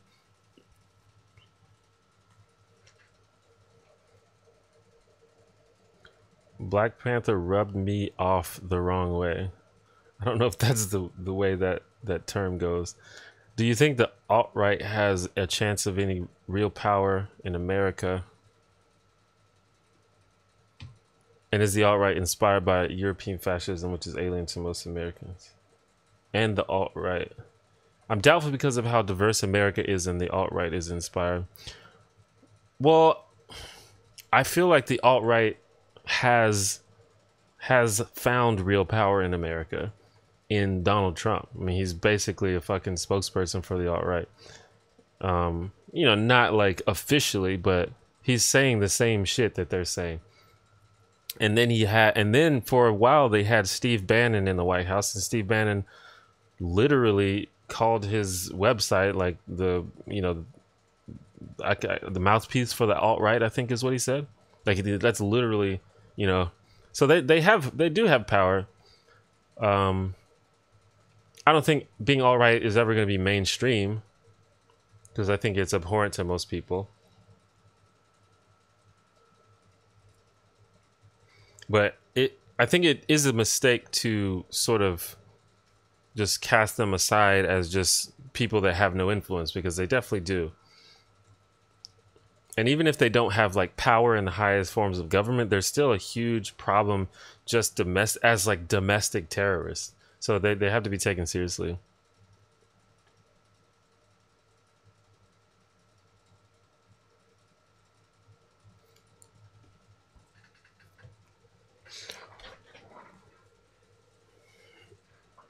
I'd like to think that Trump is pushing the discourse left.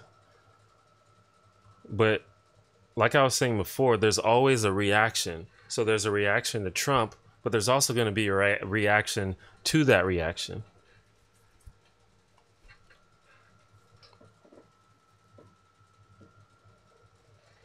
Killmonger stood for internationalism and direct action. T'Challa stood for conservative state that chose collusion with the CIA over Pan-African solidarity.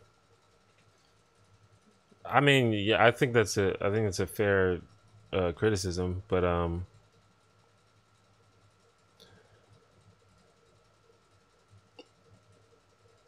for one, like, the story isn't over. I don't know if they're gonna make another Black Panther movie. Hopefully they do.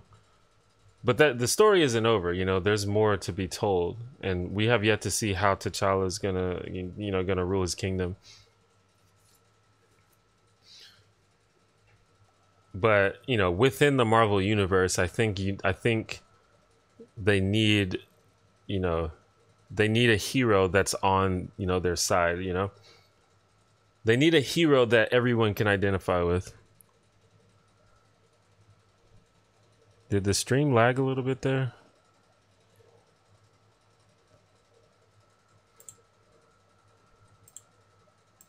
Okay, I don't know.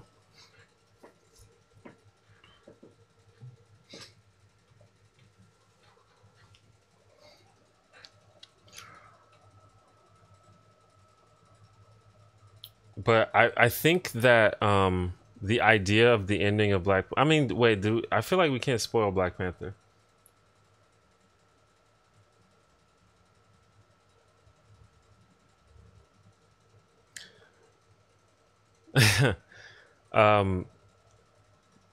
Yeah, people do judge him by the earlier stands, but I think that Zoe's criticism takes into account his ending stance. But I mean, the thing about Black Panther is, like, it's not that spoilable. It's basically you kind of know what's going to happen. Like, the hero meets a conflict and has a change at the end. Like, it's not it's not that hard. It's like every story. But yeah, I was like, yeah, wait, because I was gonna talk about some things that happened at the end, but I was like, wait, we can't spoil this movie. What's going on? Well, yeah, I mean, it is a Marvel movie. Some Marvel movies have some pretty, like, spoilable moments that you don't want to spoil. I don't know that this one does, but still, you know, out of respect, you don't want to do it. Yeah, Killmonger is such a great character.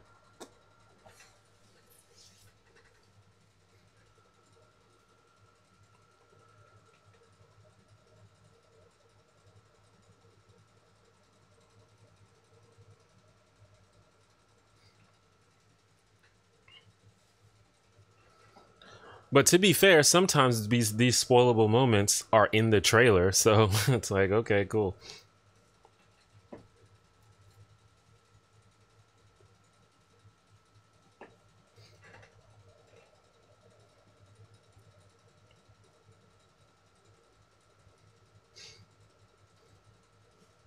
Well, I think when we think about Marvel movies, we sort of think of like the big spectacles like Civil War or Avengers. But if you look, like you think about Captain America, for example, that to me that didn't really feel like a Marvel movie. Like it felt like a fucking, World War II movie that just happened to have fucking mutant Nazis in it.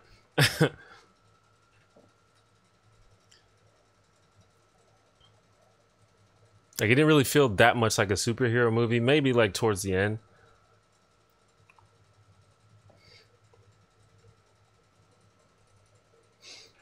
Yeah, I don't watch trailers for superhero movies if I can help it. Sometimes I can't help it. Like sometimes I'm watching like the Super Bowl or something and it's like now coming new trailer for Justice League and it's like, well, cool.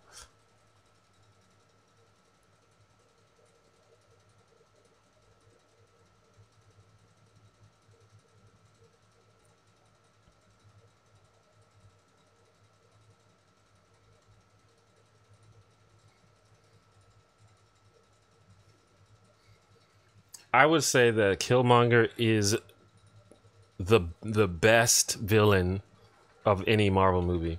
He may not be like the coolest or the most awesome, but just in terms of like the best, the most interesting, and like the most compelling, and sometimes even the most relatable, especially if you're a black person, Killmonger is definitely number one.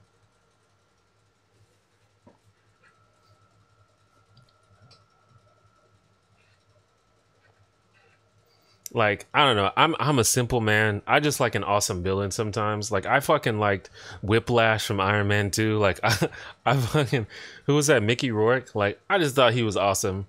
Like with his whoosh, whoosh. Like I just like shit like that. Like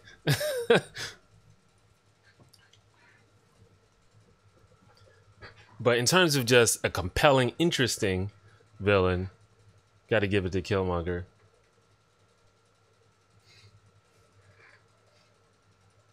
Even like Ultron. Like I thought Ultron was awesome.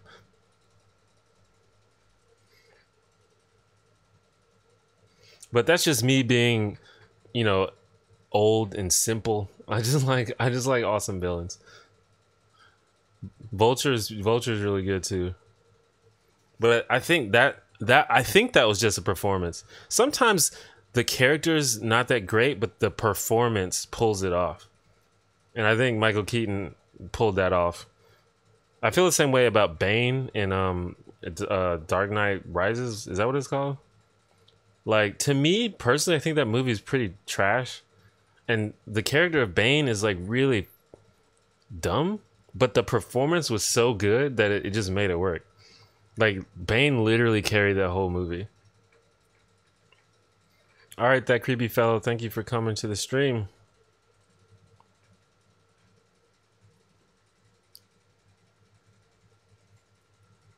I'm concerned about the alt-right, but I don't think Trump has any loyalties except for himself. I don't think full-on fascism is coming soon. The terrorism aspect is definitely worrying. Yeah, I mean, I agree with that. I think that if it was more beneficial for Trump to be progressive, he would probably do it, but it just isn't.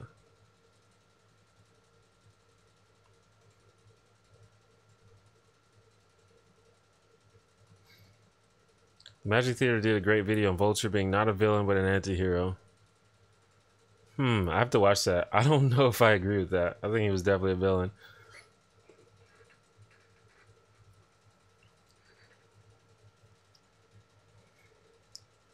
I can't stand Iron Man now. He kind of stands for the capitalist oligarchy meddling in the Middle East and hoarding power while deeming themselves to be the ultimate arbiter.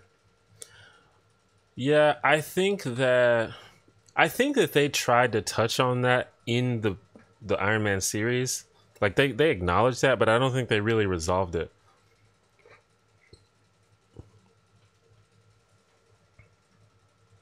Trump has definitely pushed the Overton window to the right. I wish Vulture was a villain in a better movie. See, I agree with you. Most people that I know I remember when the Spider-Man Homecoming came out, everyone was like, "Oh man, this is the Spider-Man movie that I've been waiting for. This is the best one." And I went and saw it, and I was like, "This is good, but this is probably one of the least good Marvel movies, in my opinion." But yeah, it was fine. I don't think it's bad.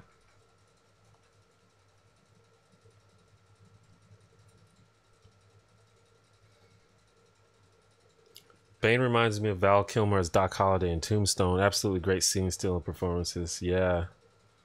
That's an interesting comparison, but I like it.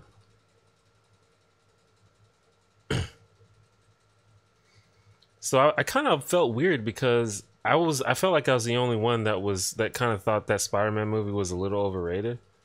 Like, I'll take it because I'm a fanboy and I just like superhero movies at this point. Well, I like Marvel movies. DC, I don't know what they're doing over there. I'm about ready to just like give up on DC, but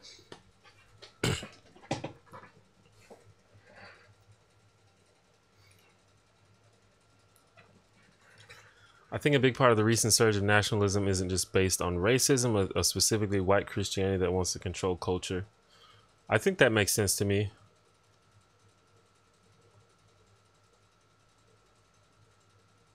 I just think it's just a backlash to progressivism. And it's not just racism. I think it's increasingly secularism. People are backlash against that. But just I would say it's like mostly just a backlash against progressive thought. Like, you know, the idea that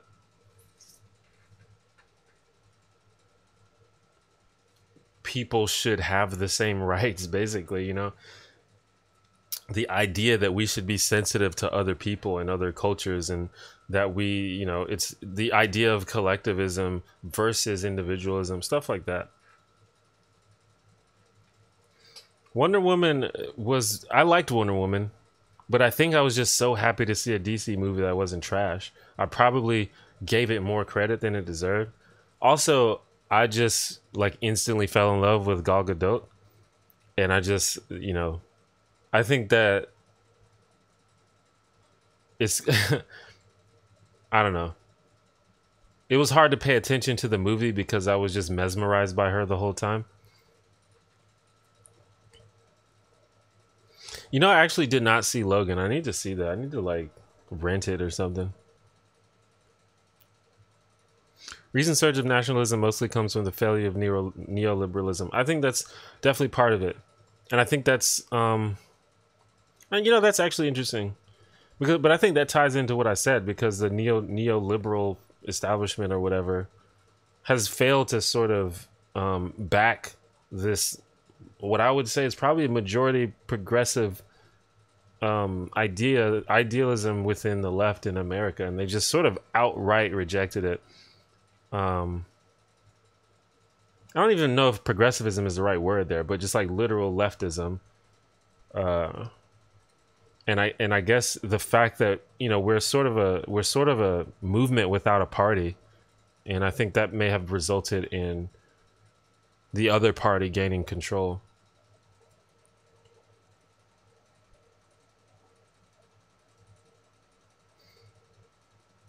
Isn't Gal Gadot a Zionist? Yeah, that's what people say. She's beautiful, though. I don't know anything about her politics. I know that she's definitely pro-Israel, but that makes sense because she's from Israel.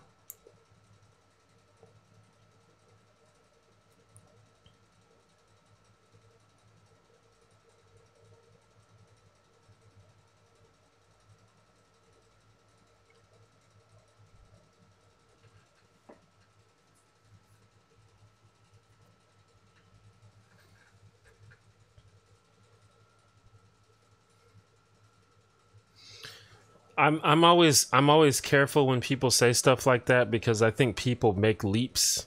Like, what I'm guessing happened is she made some kind of statement, and then someone was like, "Oh, fuck you, you're a Zionist," even though that's not a thing that she ever admitted to being. I could be wrong. If someone may quote me on that or whatever, but I'm always hesitant when people start throwing out accusations like that because it's often straw man. Yeah, that's what I'm guessing happened, Nathan, is that she just expressed patriotism for her country, and people were like, well, fuck you. But I'm not sure.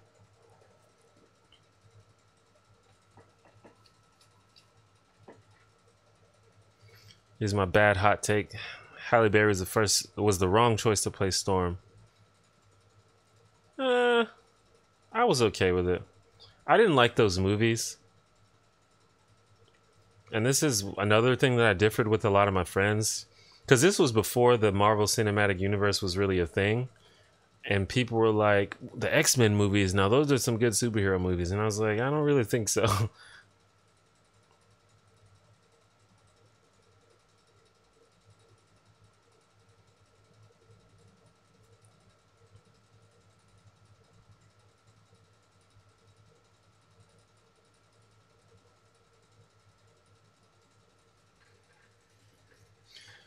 I think it would be cool.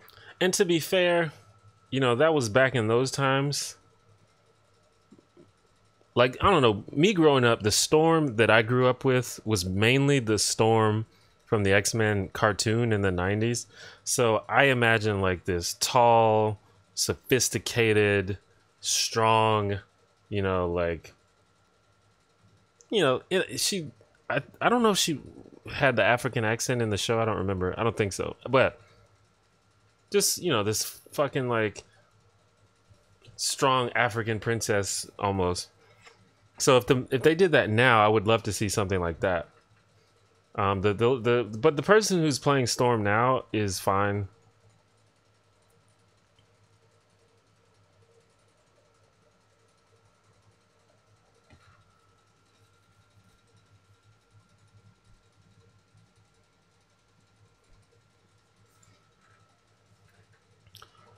I know a long time Dem activist who straight up told me she doesn't see the progressives as a real component of the party.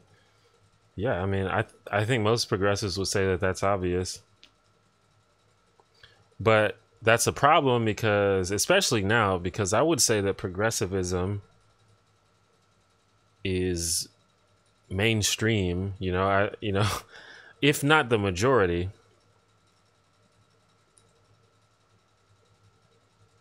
Or at least the rise in progressive thought is very mainstream.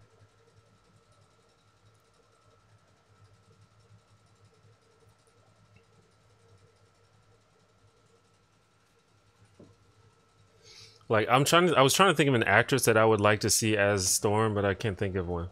Like I would like I don't know.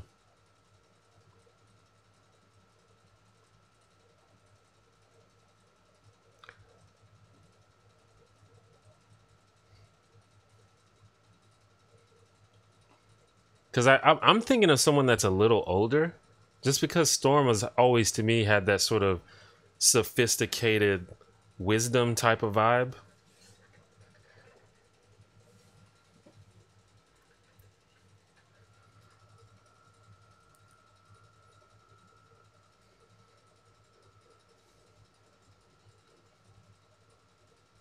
See, Days of Future Past is one of my favorite superhero movies. Yeah, that's a MLK quote that a lot of people forget about when these sort of right wingers appropriate Martin Luther King. They always leave that one out.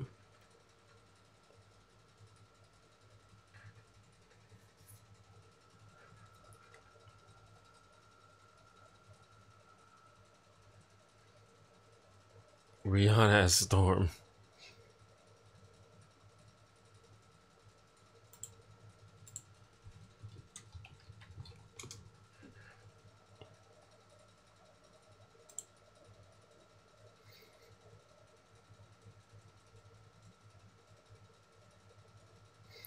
I was gonna say Sanaa Lathan.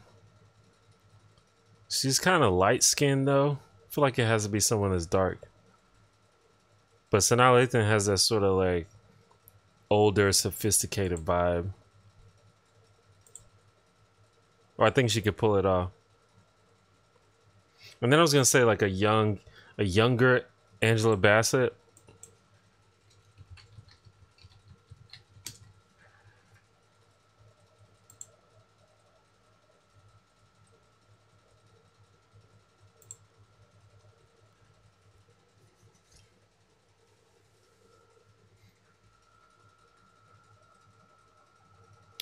All right, Eternal Pessimist, don't tear all your hair out. Thanks for coming to the stream.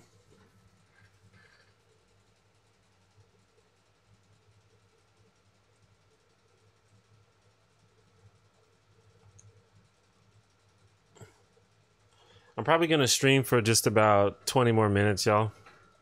I didn't even realize it's been 2 hours. It's been a more lively stream, I think. The streams, I think, are actually getting more active over time, so that's cool. In general, sometimes, you know, randomly be kind of slow, but hopefully it keeps going. Honestly, Lupita, she could play whatever she wants. She can. I'm okay with Lupita doing whatever, just because she's that good. You can put Lupita as fucking Rogue. I'd be okay with that. What's up, Heretic?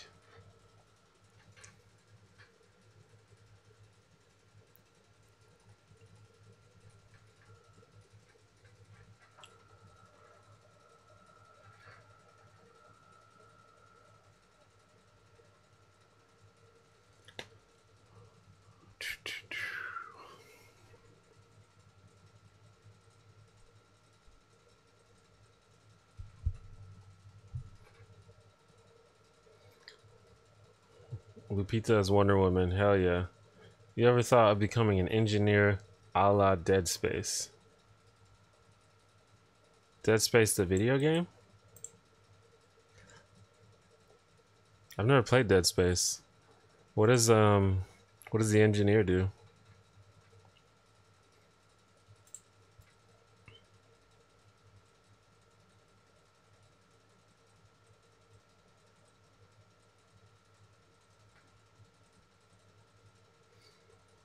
Lupita next Bond. Lupita next Doctor Who.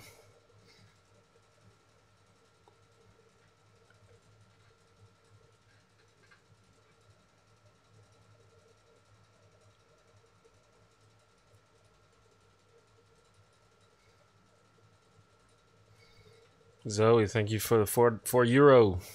Keep making great content. I'll try my best.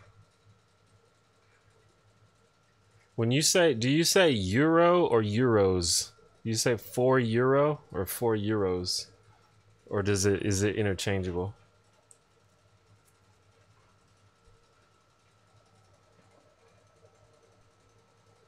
Why didn't it pop up? I guess maybe it'll pop up later.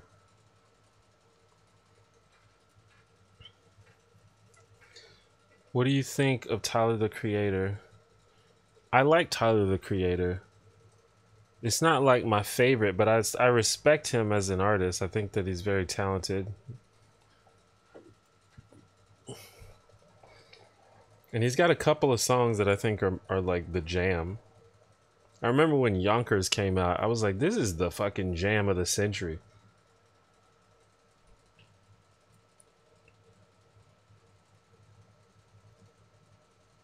Can everyone watch One Day at a Time on Netflix? What is that?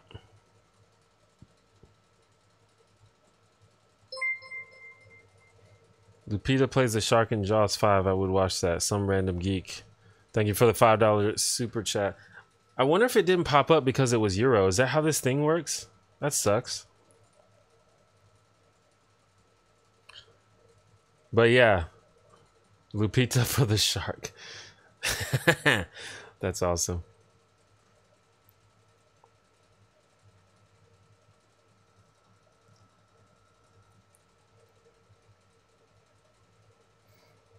Doesn't matter. All the countries that have the euro probably say it differently.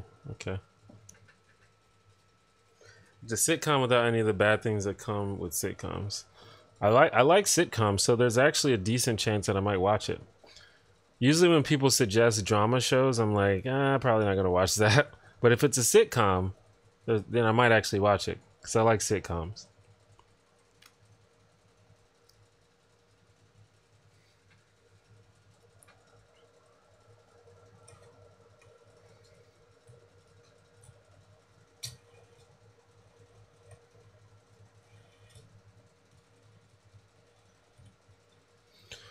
Boom, boom.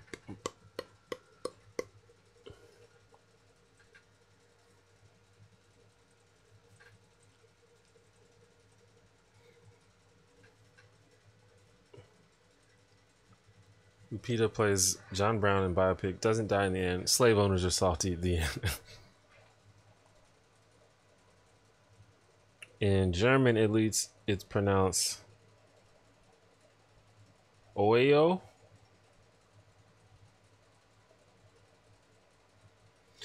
Yeah, people keep telling me to watch This Is Us, and they're like, it's gonna fuck you up, but you have to watch it. I was like, I don't know, man.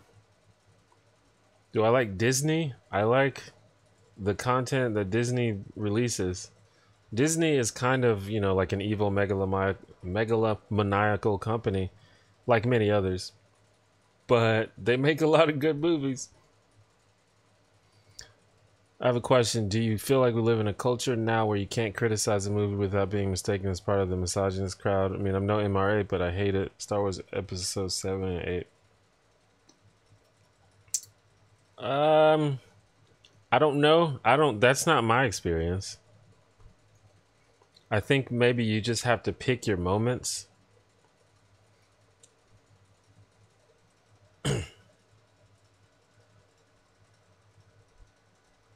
Like, for example, if someone is making a post and they're like, here's this is why this is a great feminist movie, or this is why this movie is important for women, or whatever. And then you chime in and you're like, well, I didn't think it was that good. That's not a good moment to do that. And that's why you're gonna be perceived that way. So, just use a little discretion in the context of the situation.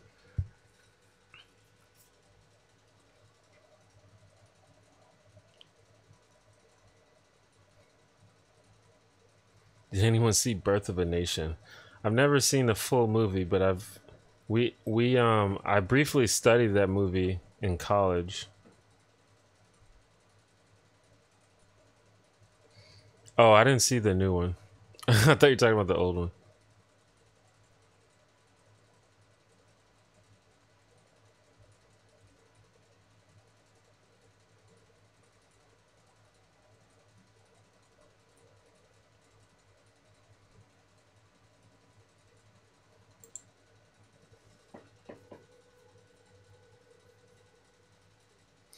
Yeah, that's the thing. It's easy to be suspicious of these takes because there's um so many bad takes, basically.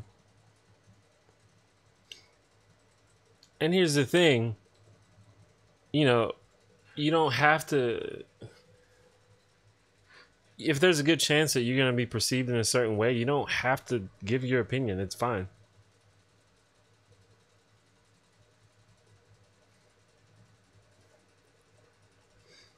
But in my experience, if I make it clear and use the correct content text, I feel like that doesn't happen to me. You just got to pick your moments.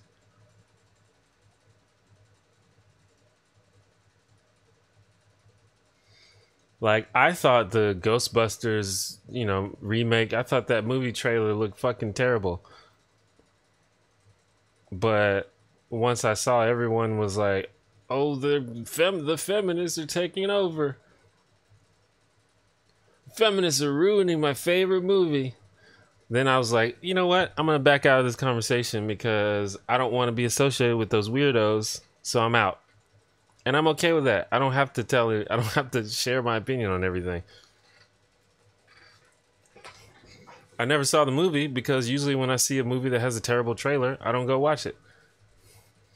But that doesn't mean I have to get involved in the conversation.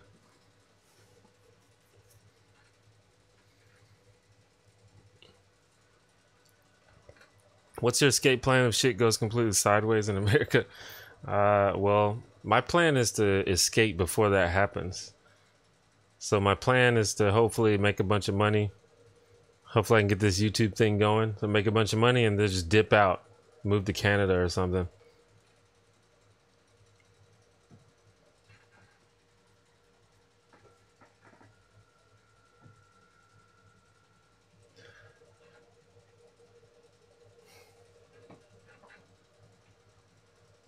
Ursula is perhaps the best Disney villain. I'm trying to think of who else I like. Maleficent's pretty badass.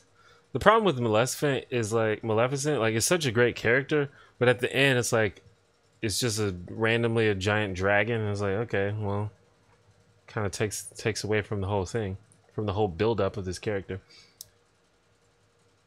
Fucking Sleeping Beauty spoilers.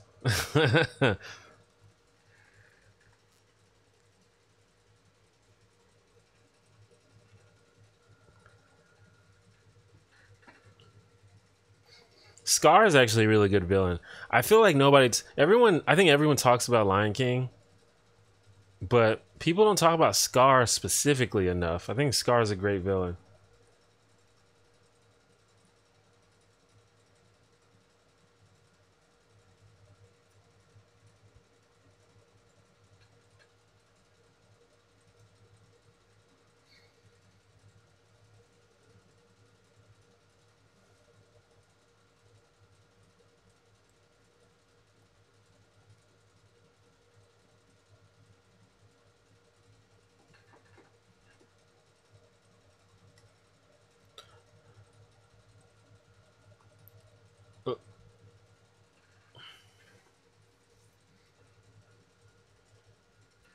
What is my favorite song from Disney? Easy, I'll Make a Man Out of You from Mulan. I think it's easily the best Disney song of all time. And I think almost nothing comes close. Sometimes it's hard to answer questions like that, but that's one that I know the answer to.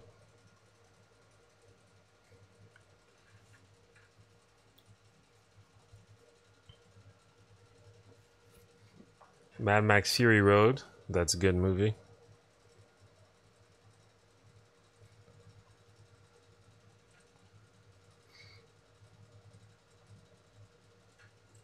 I actually made a post. I was back in the day when I used to make more videos, like top 10 list videos. I was going to make a video about my top 10 favorite Disney songs, but I never did it. But I did write it in a blog. I should find it.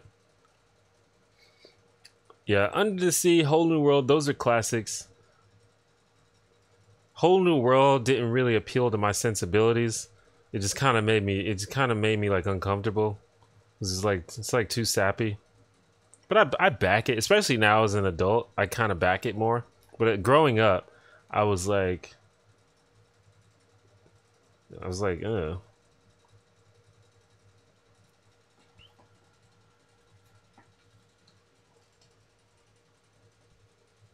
Under the Sea is a great song though.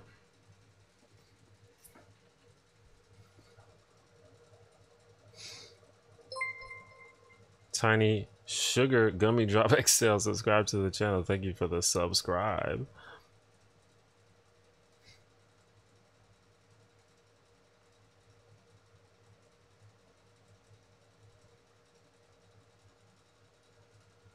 Yeah, that's the thing. It's like you realize that women exist, right? And it's the same thing for other people. Like you realize black people exist. You realize gay people exist. Like they actually exist. It's not weird to put them in movies. They actually exist in real life.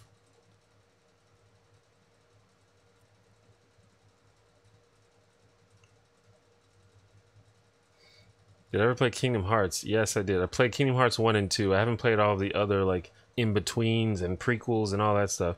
But I did play the first two.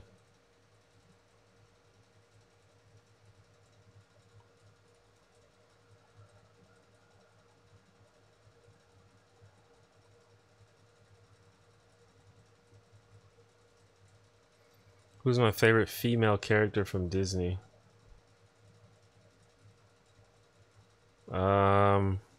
Favorite female character. I don't know. Maybe Tiana? That's what's coming to mind right now. Most of the female lead characters are pretty bland and or like obnoxious.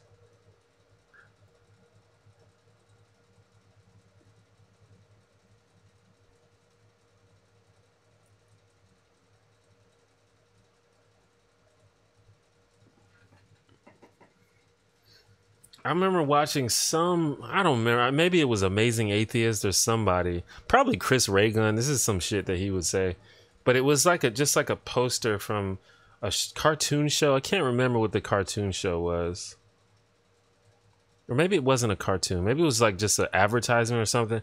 But it was like a bunch of cartoon characters, and it was like diverse, and it was obviously diverse on purpose. Like it was like, you know, it was a white person, there was a black person, there was a person in a wheelchair. It was that sort of thing. And, you know, they made their fucking snarky take about the SJWs and how everything has to be diverse. And they made some kind of sarcastic joke. And it's like, you realize people in wheelchairs exist in real life, you know? It's not weird to include them in media because they actually exist. Like, if you did something weird, like fucking included a guy with horns or something just to be diverse, that would be weird because there's not that many people that have horns. but people in wheelchairs, that's common. Iggy Nunzi, thank you for subscribing.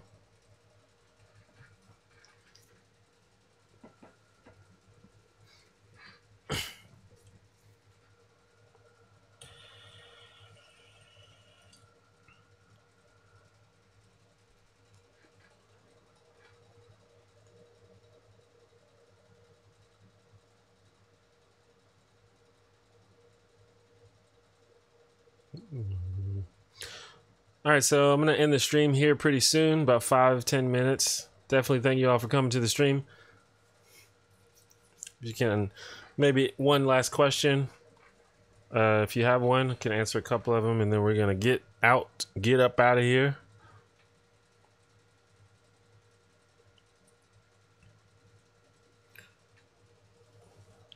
Thank you for the super chats.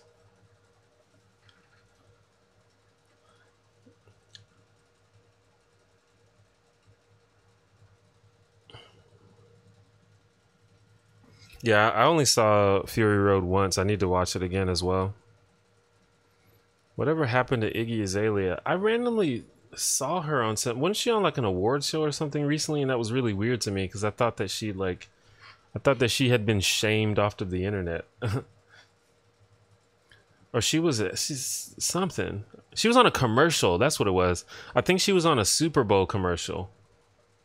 And I was like, I thought that everyone hated her. Like, what's going on?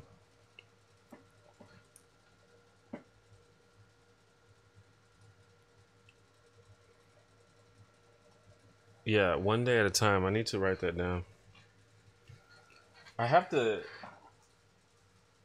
gonna start keeping just like a notebook because every time I stream, people like recommend stuff for me to check out.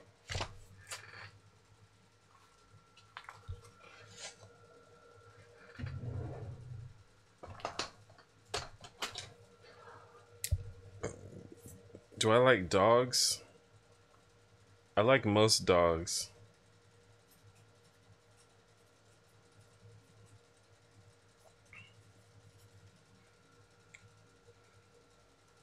I like good dogs. I don't think I want a dog. And I don't like dogs that just fuck with you the whole time and just make you like unable to fucking live your life. But dogs that are just cool and playful and not mischievous. Especially if a dog is trained, those are the best dogs. What's my favorite Daft Punk song? Harder, Better, Faster, Stronger. That song goes hard.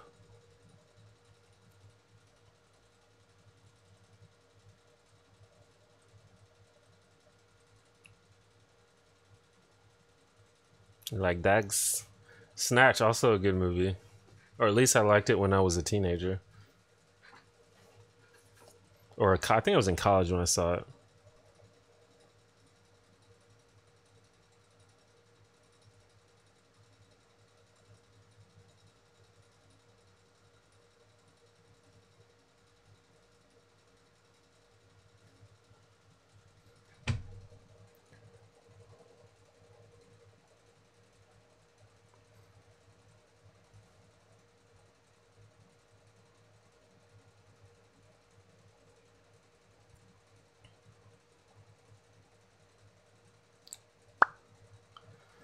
And I should be back next Sunday.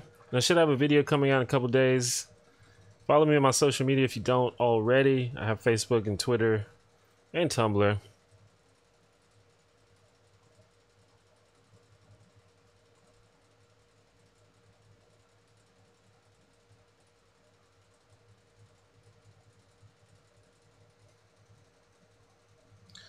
If you really want to keep up with me, Twitter is probably the best one. Although I've been using Twitter a little bit less lately, but that's definitely still the one that I post on the most.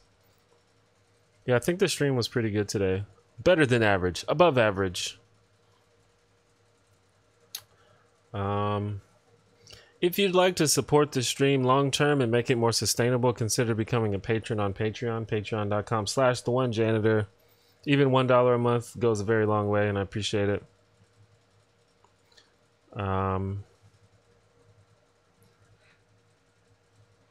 I guess that's about it.